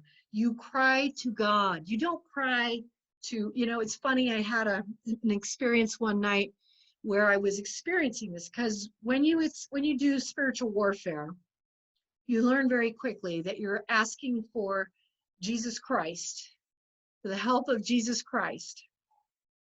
And I was contemplating this one night, because this didn't happen to me because I believed that beforehand. It happened because it happened. And what I realized was, you don't call out to Edgar Casey. You don't call out to Lao Tzu. You know, you call Jesus Christ. And that's an important understanding, because Jesus Christ has dominion over assisting all of us in these worlds. He is the one. Saint Michael, as you mentioned, is the one who handles the demonic. And so we call to him and he helps as well. So these things are very important. And also for you in your spiritual warfare, because when you go into the discipline pathway, you do go into the lower realms to help souls. And Exactly. so what you've realized in your spiritual warfare is that using Jesus Christ was your most powerful ally. Right. Period. So it just was. So Christ crucified. Yes. That, you know, could just make demons just, you know, split. Yep. Quick. Yep. So like that's just something that really worked powerfully for you. And so that's kind of, so you didn't start out as a Catholic. No, I became Catholic because of the experiences that I had. Yes. And you basically went through all religions, mystery religions. You went through everything that was out Buddhism, there. Taoism, Judaism, Hinduism, Jainism, Sikhism, everything. Well, what you found, what worked best for you right now. And as you said to me before, Mother Teresa said, whatever, you know, your spirituality, your religion is, you know, do it the best. Practice it well. Yes, right? yes. Well, and so that's what works, you know, fully for you, and that's what you know yourself. Exactly. Yes, exactly. Yes, and you know, so these are important things, but yeah, let's throw some gold out here. Let's go with some gold. So here's something from my favorite rabbi, Rabbi Moshe Chaim Luzzatto. God also decreed that the bond between the body and the divine soul should be somewhat loosened while man sleeps. The freed portions of the soul can then move about in the spiritual realm wherever they are allowed. You know, all the mystics talked about this. We all know during our sleep, whether people are aware of it or not, we are being instructed. And this is where the out-of-body travel experiences can emerge, and these are important. So here's something from Paramahamsa Yogananda, one of my faves. Thought is inexhaustible. Since the world began, thoughts in unimaginable numbers have passed through the ether. One could not begin to count them. And that is so important, because what we see in the mystical spheres, what we experience, we hear the thoughts of humankind, we hear the thoughts and experience the thoughts as they move through all these mystical spheres. And so in the purgatorial realms, in the hellish realms, in the heavenly realms, we are going to hear, in the heavenly realms, we're hearing beautiful symphonies of light and sound. You know, in the purgatorial realms, we're hearing confused thoughts, thoughts that are misconstrued, things of misunderstanding, habitual things that people are doing. In the hellish realms, we're hearing evil thoughts. And so what do we have to do? We start by purifying our thoughts and our actions, and then we purify our deeds, and then we start purifying our conscious, unconscious, and subconscious levels of thinking. And that's how we move through the purification process. And so here's something from Buddhism, and this is words of the Buddha speaking on that subject, which is really important. Trivial thoughts, insignificant thoughts, when followed, they distract the mind. Not understanding those thoughts, the roaming mind runs back and forth. But by understanding those thoughts, one ardent and mindful restrains the mind. An awakened one has to overcome them completely so they do not arise to distract the mind. There's some pure gold right there. Because how many of us follow these random thoughts? We don't realize that the goal with the random thoughts is to throw them out. And this is where in our breathing and our meditations, we want to throw out unproductive lines of thinking. Unproductive lines of thinking. So here is another quote from Augustine that I want to share. It says, wickedness makes a bad use not only of evil, but also of good. In the same way, holiness makes a good use not only of good, but also of evil. Thus, sinners make a bad use of the law, although the law is good, while saints make a good use of death, although death is an evil. So what he's telling us here is that we choose. So we were talking a lot right now of how we choose. Are we going to make a good use of good and evil or a bad use of it? We choose individually, every single one of us. And that is part of what purification is. That's discrimination as well, because that's when we bring the source God inside of us and it becomes a permanent abiding place. We can choose to be a transformative presence in the midst of good, but also of evil. We choose not to participate in evil. We choose to make a good use of evil as best as it can be done, you know.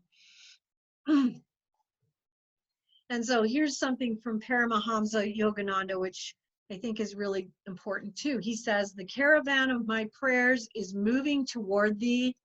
It has been delayed now and then by blinding sandstorms of despondency. And how much can we relate to this? Because this is our process. This is, you know, we try, we make efforts, and then we delay because we hit despair. And so Paramahansa, one of his great things is he's totally honest about the struggles, you know, that come with the path. And so our prayers are delayed sometimes, but we must continue to keep that caravan of prayers moving towards God. So when we realize, when we catch ourselves where we have stopped, that's what the gold from Paramahamsa Yogananda is saying to us right now in that particular piece of gold that he spoke, you know.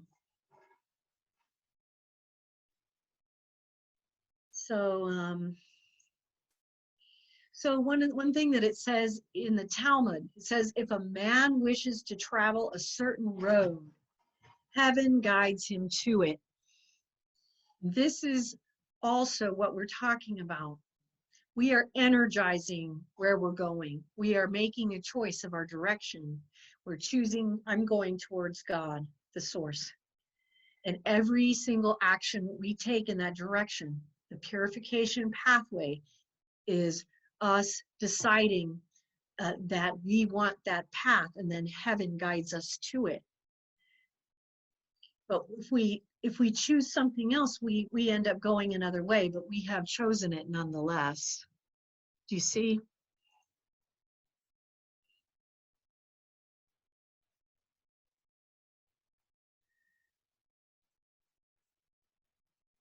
So here's something from the book of Enoch. It says, "For I know that oppression will exist and prevail on earth, that on earth great punishment shall in the end take place, and that there shall be a consummation of all iniquity, which shall be cut off from its root, and every fabric raised by it shall pass away."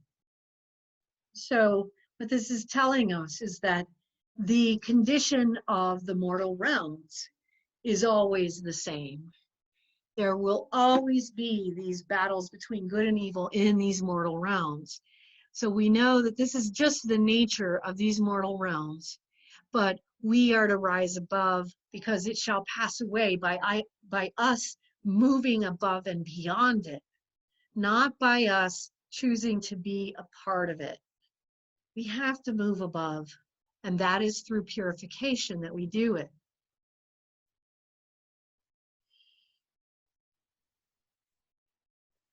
So here's something from the Pistis Sophia, which is a old Gnostic text, one of my faves.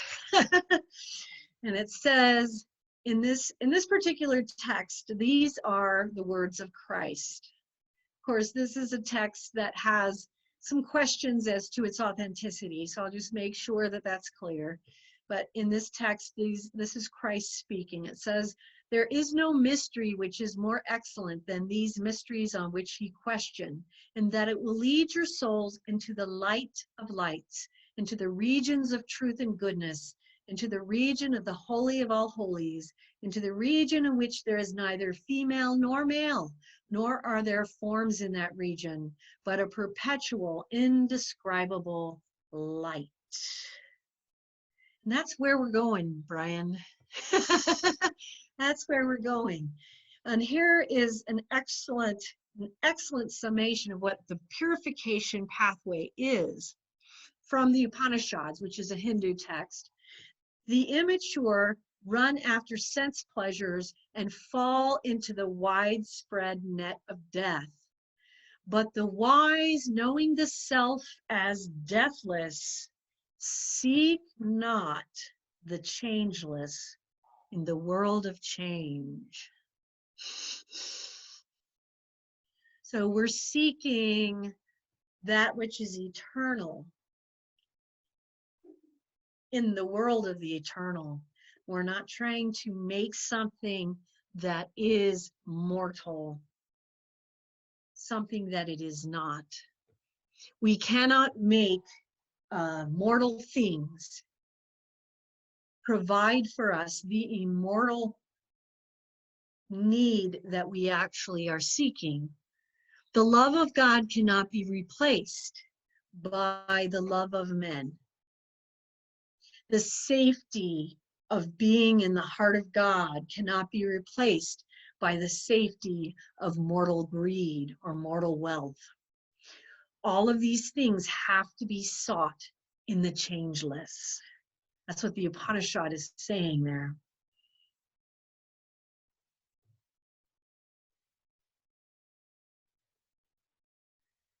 And here's something going back to your earlier question from the book of Enoch. "Woe to you, ye obdurate in heart, who commit crime and feed on blood. Whence is it that you feed on good things, drink, and are satiated? Is it not because our Lord the Most High has abundantly supplied every good thing upon the earth? To you there shall be no peace." So what does that say about what we were talking about earlier, Brian? For those who are committing these types of acts, there shall be no peace. There is no peace in this kind of karmic activity, this kind of criminal activity. There shall be no peace. That says so much in those few words, doesn't it? Mm-hmm. To you there shall be no peace. So do not be obdurate in heart. Don't commit crime. Feed on the good things that God has abundantly supplied. That's what Enoch is saying. And that is where the peace will be found. And so this is words of Christ from the New Testament. It says, therefore, do not be afraid of them. Nothing is concealed that will not be revealed, nor secret that will not be known. What I say to you in the darkness, speak in the light. He's telling us that these mysteries are not hidden from us. We can seek them, and they will be given to us. But we have to seek them with this pure heart. And so he's telling us it's not closed from us. Does that make sense, Brian? Oh, yes. Okay, so here's from Saint Jerome. He renounces himself and takes up his cross, who from having been unchaste becomes chaste, from having been immoderate becomes temperate, from having been weak and timid becomes strong and courageous. I mean, what a wonderful demonstration of what we're talking about, of going from the vices to the virtues. He's showing this is how we conquer. This is how it's done.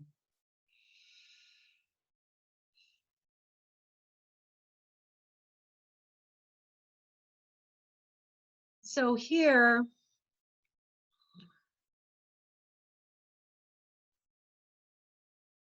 let's move forward here. There's one here from the Divine Crucible of Purgatory by Mother Mary of St. Austin. This is a fairly rare text that very few people know about. And I'm very honored to have a copy of it. Oh my gosh. One with each other. These poor earthly words cannot convey a true idea of the divine unity. In that unity, all feeling of, quote, difference between God and the soul disappears, and therefore between each soul and all other souls. And this, she's speaking of this oneness that I talk about in the very beginning of the ascension pathway, the purification pathway, which is the oneness. This is one of the first things that people are introduced to, which is that all life truly is inextricably united as one. We experience this in the out-of-body travel state. And she's talking about how we experience this and how the souls experience this in the afterlife, where we are connected as one to God and as one to one another, all as like one living, breathing organism. And this is very important in our understanding, because when we understand this, it helps us to understand how our individual portion and our movement as an individual portion actually can move the entire organism.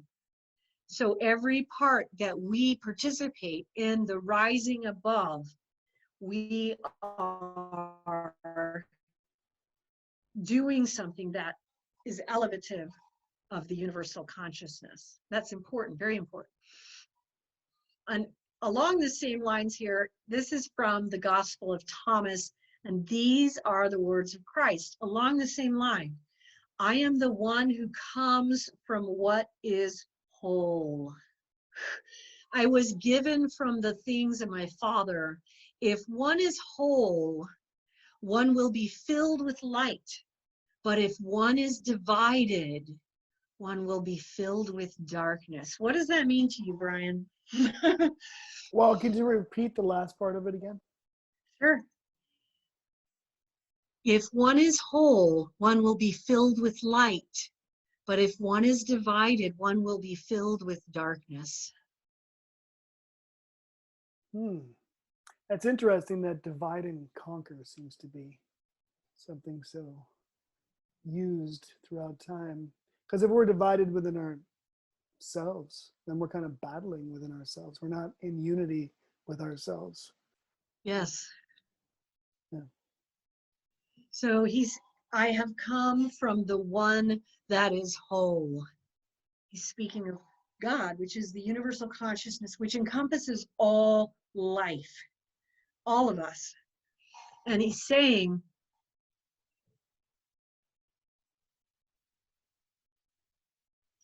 this is where we go into the fragmentation. When we are shooting off into individual lifetimes and we are unconscious of God, we are unconscious of our connection to our other lifetimes, then we are fragmented, we are divided. We are living in the darkness of ignorance because we cannot see more than this one part. Does this make sense at all? Mm-hmm. You can tell me if it doesn't. So, Yeah. so you know, the whole is like a triangle. We've got the triangle that branches out into all these different existences. If we are a divided self, we are one of these branches. And that means we are in darkness because we are cut off right here. We can't see this. We can't see any of these things. We only see this. And that makes us divided. If we are with the whole, we're all of it. We see it all. And that's when we are filled with light, because the light is understanding. And in order to understand, we have to be filled with all of it, all the parts. These are all the parts, all the experiences. You know, in the Mysteries of the Redemption, one of the big pinnacle moments at the end of the initiations into the mysteries is when I have to unite with my higher self and the knowledge of all of the lifetimes that I've had up until now. And what that is, it's all that knowledge. So it's every lifetime as, you know, a white person, a Native American, a Black person, a slave, a free owner, this, that, you know, a European, a German, an Asian, an Aboriginal, a Native American, all these things, sick, rich, poor, healthy, all of those experiences are merged into one. So as a whole, I have light, I have understanding. If I only have the one strand, which is the experience of one organism, then I'm divided. Do you see how this experience of the one strand plays into our society and a lot of the problems we see? The experience of the one strand is where we run into a lot of the violence and a lot of the out of control behavior that we see, the way that people behave, because they are observing and experiencing life from a divided place. They are seeing one strand. So a division is like a block. Yes. That's blocking out the light. And so often, like when we're trying to see an eclipse, don't we like cut a little hole in a piece of paper and then it comes through and we can see so we'll end up just seeing life through this little tiny hole, not seeing the whole big picture because we're divided, and it's cutting out that consciousness, that higher awareness. Right.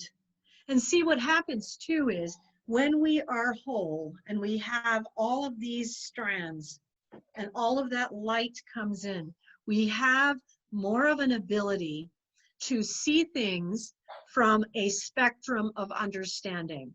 This is very important. So we can see a spectrum of, okay, from the standpoint of eternal law, what is the spectrum of good and evil? And then what also then is the spectrum of my own experience from lifetime to lifetime to lifetime. So now that I have this whole, I can look into the eyes of another human being and I can place myself in their shoes. Therefore, there is a chance for more understanding. There is a chance for mutual accord. When you are doing this from one strand, you can only see this. You're less likely to even offer the idea that the other person has a viewpoint that is of value to you. Not only do you not see it, you often do not recognize that they have a viewpoint that is of value to you. You see? And that's where we get into a lot of conflicts, where the value is lost because the understanding cannot emerge.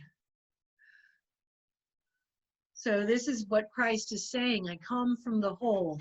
Anyone who is divided shall be in the darkness, and anyone who is in the whole will be filled with light. Filled with light.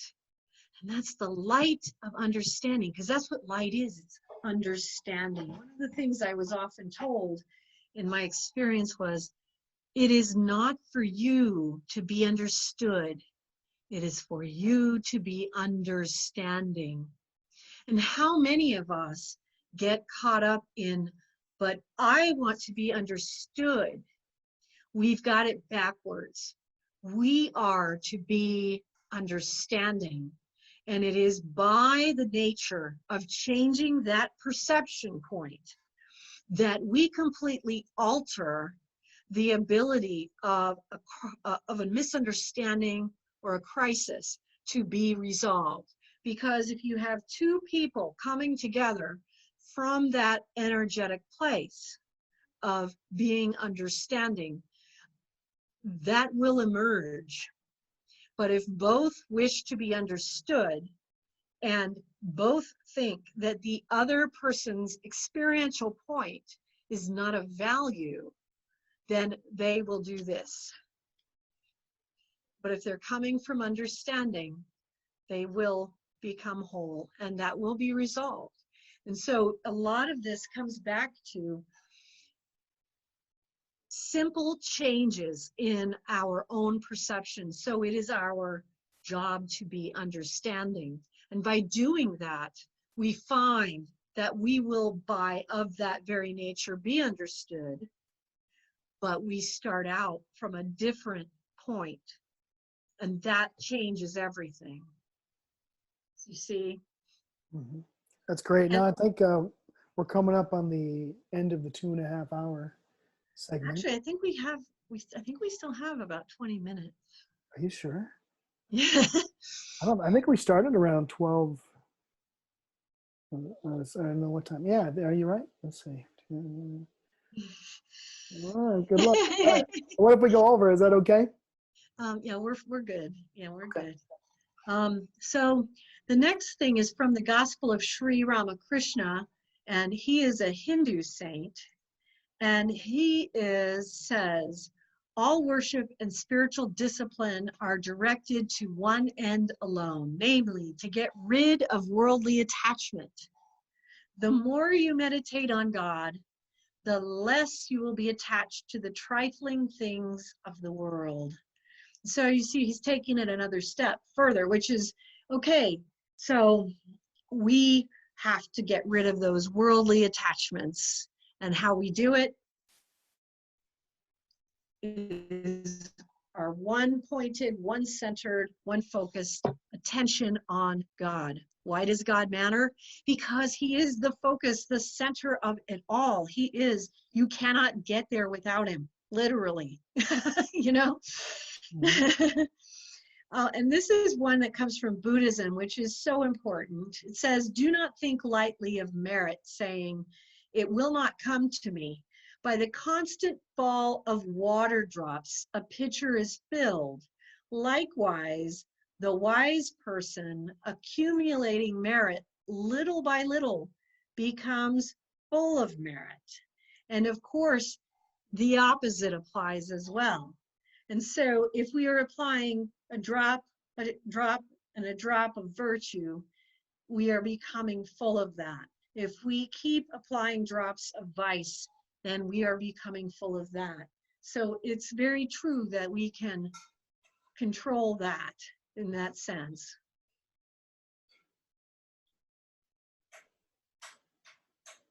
So this is from the Buddhist text.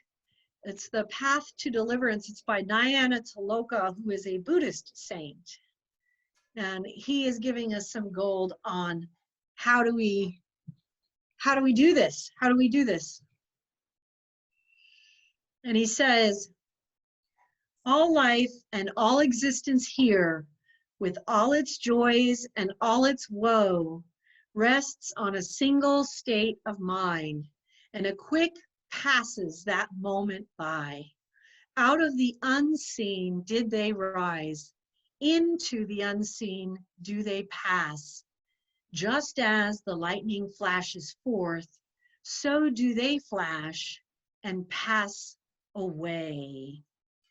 And so that is talking about how important it is that we recognize how pivotal our states of mind are in this path of purification. Literally, all life rests on that single state of mind. So when we are in a state of woe, if we can recognize this, we can allow that to pass away and allow another rising by recognizing that these are thoughts, these are states of mind which can arise and which can go away. And this is part of the discipline that we, just through this process, want to practice. And so, here's another one from Baha'u'llah, who was the founder of the Baha'i faith. Like I said, I love his writings. He says, hence, one of the prophets of God hath asked, O my Lord, how shall we reach unto thee? And the answer came, leave thyself behind and then approach me. And so much is stated in that. Mm-hmm. Leave yourself behind and then approach me. And so we are being asked to simply step away from all the illusory parts of ourselves, all of these habits, all of these tendencies, all of these attachments, even our personalities, and just in our basic unseen essence, approach God. Leave everything behind. Our perceptions of who we are, our perception, our name, our whatever, leave it all behind and approach God just as a pure, undefiled soul. And that is how we reach him. What a beautiful way to put it, right? Mm-hmm. And so moving on. Mm-hmm. And, you know, so here's another one from the Spiritual Combat, Dom Lorenzo Scupoli. He's the Theatine, the Catholic Theatine saint that I told you about. He was actually a very interesting guy. He was the founder of the Theatine order. And he was literally the Counter-Reformation guy. So he was very involved in the 1500s in the discussions against Calvin and against Luther, against the Protestant Reformation. So he was a very significant historical figure. We don't hear much about him, but this is, you know, his magnum opus was the Spiritual Combat, which is, of course, gold. So all earthly things except those absolutely necessary must die through our complete disregard for them, even though they are not wrong in themselves. We must control our minds and not permit them to wander aimlessly about. What? Yeah. gold. I mean, you're literally walking up the steps here, you know, because every one of these things is one of these steps that are taking us towards heaven, you know. Are you with me, Brian? I'm with you. I'm right here. Okay, and so we got to take a trek into the Zohar, which is the Kabbalah. You know, you can't ignore that. And Let's so do this it. is from the Kabbalah, the Zohar. This is from the 5th volume, the Shela Lekha.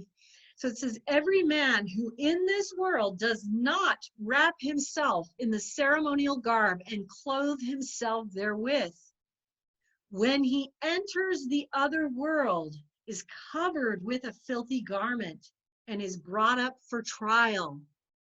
Many are the garments prepared for man in this world, and he who does not acquire the garment of religious observance is in the next world clad in a garment which is known to the masters of Gehenna. And woe to the man who is clad therein, for he is seized by many officers of judgment and dragged down to Gehenna. And therefore King Solomon cried aloud, at all times, let thy garments be white. I kind of think that one speaks for itself. I'm gonna just say that one speaks for itself. And so beautiful, beautiful, beautiful. So here, this is from, you know, Edmond Bordeaux Szekely had translated these really amazing texts from the Essenes in the 1940s. This is from the Essene Gospel of Peace. When God saw that his people would perish because they did not see the light of life, he chose the best of Israel so that they might make the light of life to shine before the sons of men. And those chosen were called Essenes because they taught the ignorant and healed the sick. And they gathered on the eve of every 7th day to rejoice with the angels. Oh, and that could get me talking about a whole bunch of cool things.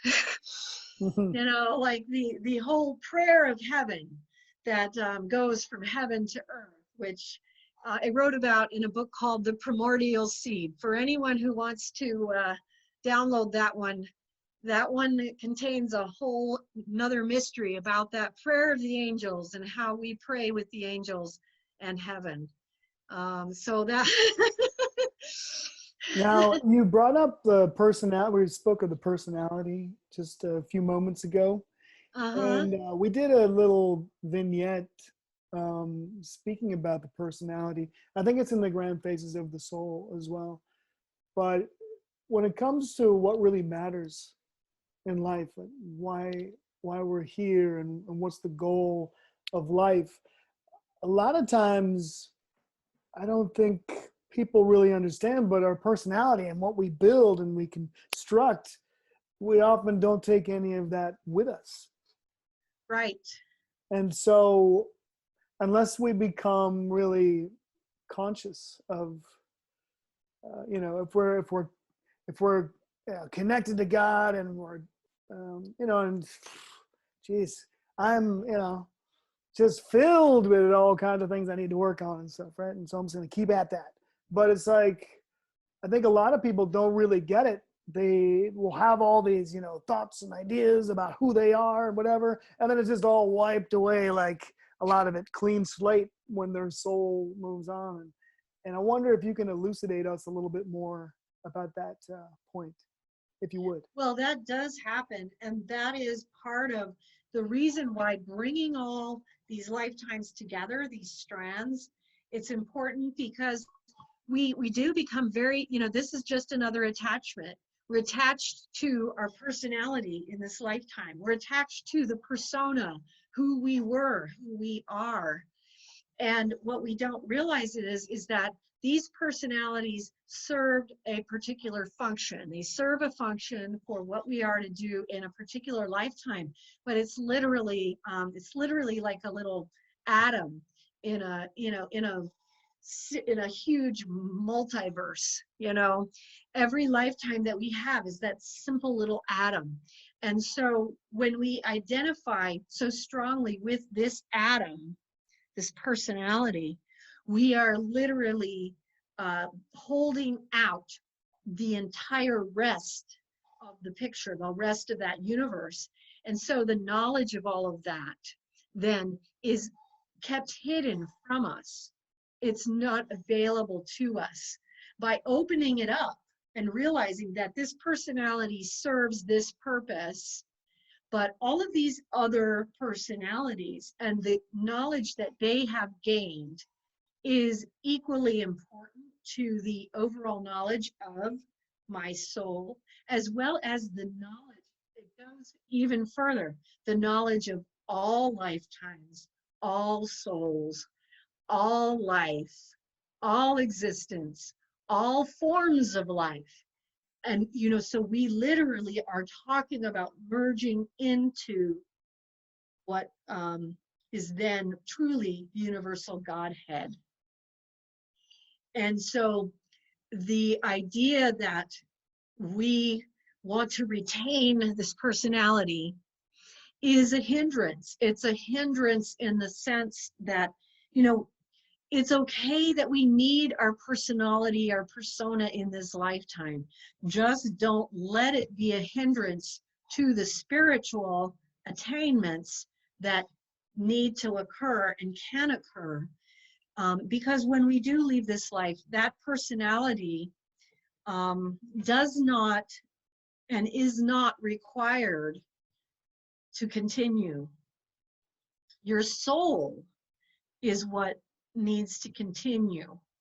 And so you can waste a lot of time on it, so to speak, because literally it's like, think about how many hairs fall out of your head every day.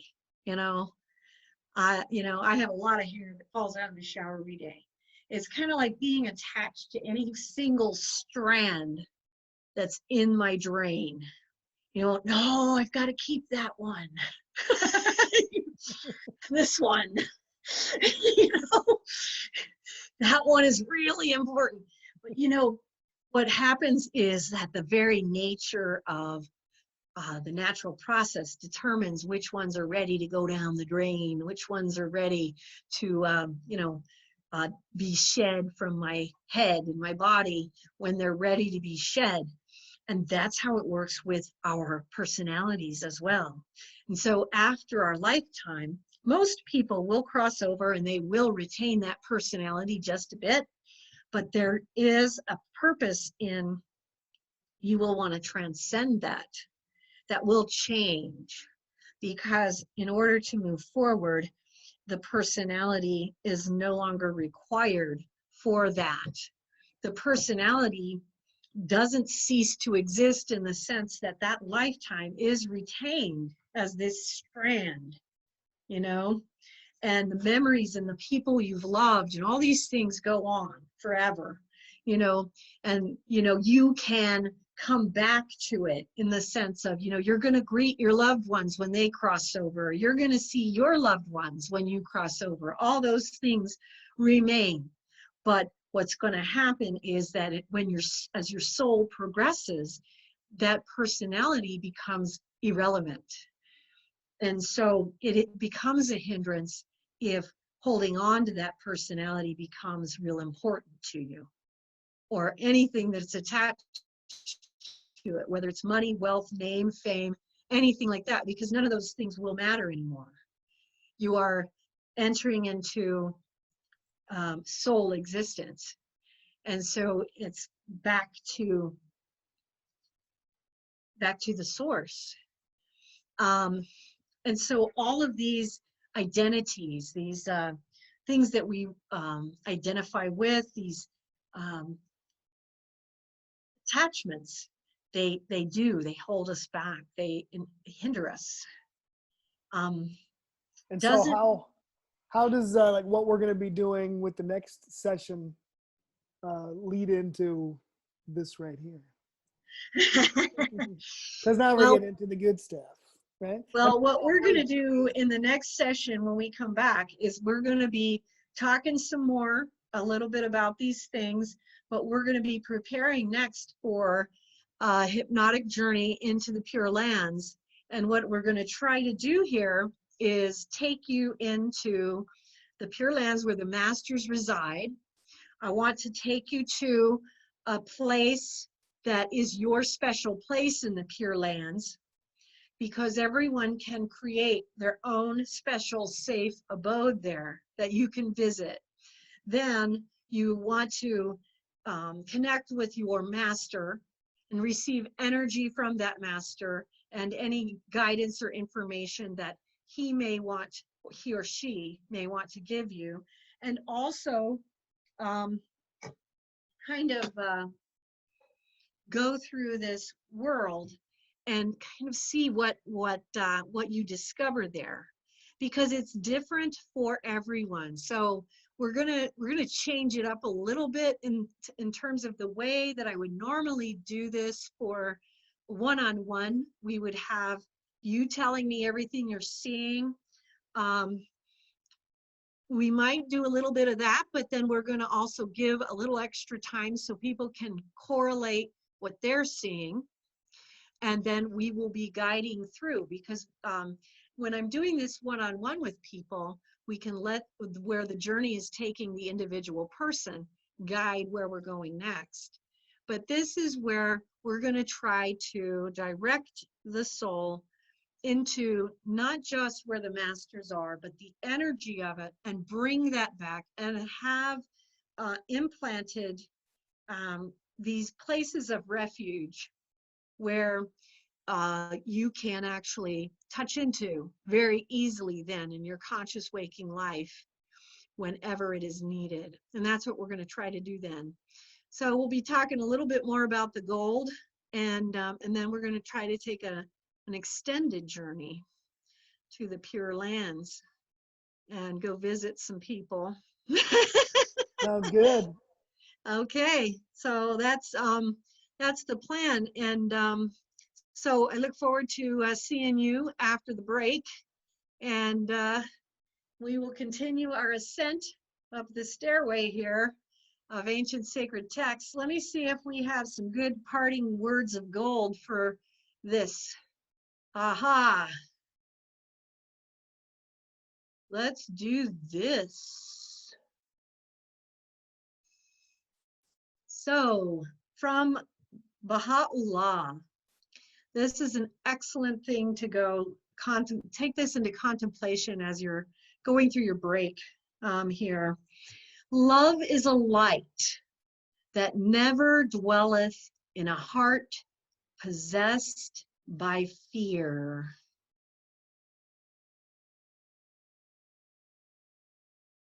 And here also, I'm going to add this to it as well.